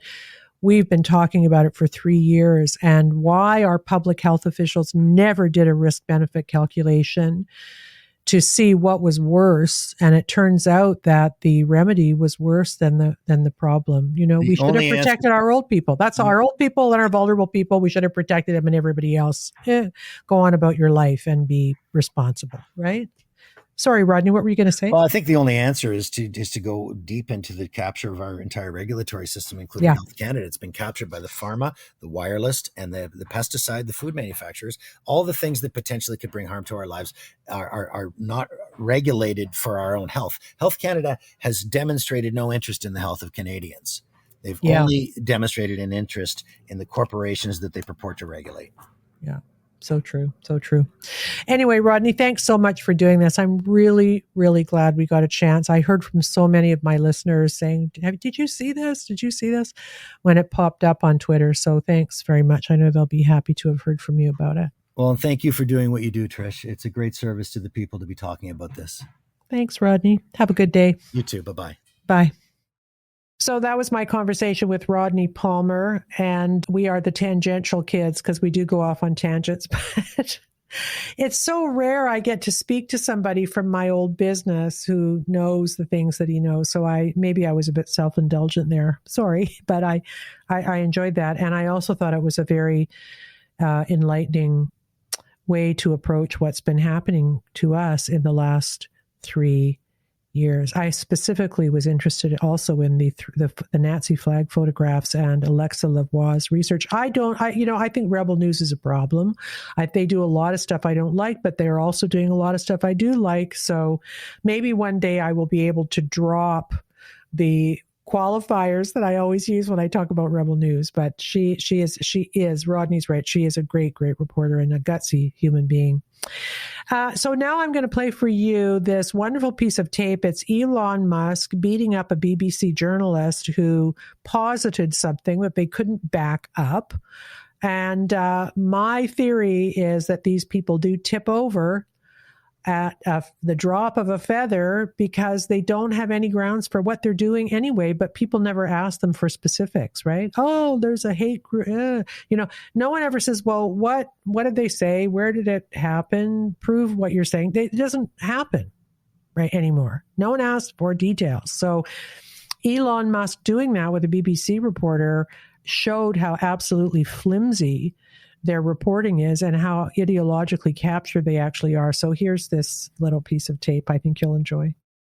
I would only just add that, we have spoken to people who have been sacked that used to be in content moderation. And we've spoken to people very recently who were involved in moderation. And they just say, there's not enough people to police this stuff, particularly around hate speech in the company. Is that what hate speech are you talking about? I mean, you use Twitter. Right. Do you see a rise in hate speech? I mean, but just a personal anecdote. Like, what do you? I don't. Personally, for you, I would see I get more of that kind of content. Yeah, personally. But I'm not going to talk to the rest of for the rest of Twitter. So you see more hate speech personally? I would say I would see more hateful content in that. Content you don't like or hateful? What do you mean to describe a hateful thing? Yeah, I mean, just content that will solicit a reaction, something that may include something that is slightly racist or slightly sexist, those kinds of things. So you think if something is slightly sexist, it should be banned? No, is that what you're saying? I'm not saying anything. I'm just curious. I'm trying to understand what you mean by hateful content. And I'm asking for specific examples. And you just said that if something is slightly sexist, that's hateful content. Does that mean that it should be banned? Well, you've asked me whether my feed, whether it's got less or more. I'd say it's got slightly more. That's why I'm asking for examples. Can you name one example? I honestly don't use. Honestly, I don't. You can't name a single example. I'll tell you why. Because I don't actually use that for you feed anymore. Because I just don't particularly like it. But you said a lot of people are quite similar. I only look at hang on a second. You said you've seen more hateful content, but you can't name a single example, not even one. I'm not sure I've used that feed for the last 3 or 4 weeks. And then how did you see the hateful content? Because I've been using Twitter since you've taken it over for the last 6 months. Okay, so then you must have at some point seen for you hateful content. I'm asking for one example. Right. And you can't give a single one. And I'm saying I say, sir, that you don't know what you're talking about. Really? Yes, because you can't give me a single example of hateful content, not even one tweet, and yet you claimed that the hateful content was high. Well, that's false. No, what I claimed... You just lied. What I claimed was there are many organizations that say that kind of information is on the rise. Now, whether it has on my feed or not... I mean, right, and literally you can look at something one. like the Strategic Dialogue Institute in the UK. They will say that. So look, people will say all sorts of nonsense. I'm literally asking for a single example, and you can't name one. Right, and as I already said, I don't use that feed. But then how would you know that? I don't think this is getting anywhere. You literally said you experienced more hateful content, and then couldn't name a single example. Right, and as I said, that's absurd. I haven't actually looked at that feed. Then how would you know there's hateful content? Because I'm saying that's what I saw a few weeks ago. I can't give you an exact example. Let's move on. We only have a certain amount of time. COVID misinformation. You changed the COVID misinformation. Has rules. BBC changed its COVID misinformation? The BBC does not set the rules on Twitter, so I'm asking you. No, I'm talking about the BBC's misinformation about COVID. I'm literally asking you about, you changed the labels, the COVID misinformation labels. There used to be a policy, and then it disappeared. Why do that? Well, COVID is no longer an issue. Does the BBC hold itself at all responsible for misinformation regarding masking and side effects of vaccinations, and not reporting on that at all? And what about the fact that the BBC was put under pressure by the British government to change its editorial policy? Are you aware of that? This is not an interview about the BBC. Oh, so. You thought it wasn't? I see now why you've done Twitter Spaces. I am not a representative of the BBC's editorial policy. I want to make that clear. Let's talk about something else. You want to talk about the BBC? You too. All right, let's talk about something else. You weren't expecting that. Yeah, Elon's funny, isn't he? He's kind of a funny guy, and he's so calm when he's doing it. He's not getting agitated. He's just sort of firing these questions. And the BBC reporter was extremely flustered. And what that illustrates is that the BBC reporter had not thought about any of these things, really. He thought he had a slam dunky interview to make Elon look bad. And the opposite happened, because these reporters are so captured by their own BS. They're just, they're not seeing it. Oh, it's so frustrating. Anyway, great little piece of tape. CBC in Winnipeg covered the National Citizens Inquiry. Yay! And as I say frequently, and then change my mind, maybe we're turning the corner. I hope so. It's been a long 3 years. The media's got to step up and start doing their jobs again. Empty out the J schools, get rid of all those profs. Bring somebody into CBC who is not completely bonkers on these kinds of stories, COVID and other stories, you know what they are. And let's start being serious and thoughtful people again, instead of kowtowing to various ideologies and narratives that are leading us into a very, very, very dangerous place. So I'll say what I always say, stay critical, and I'll see you.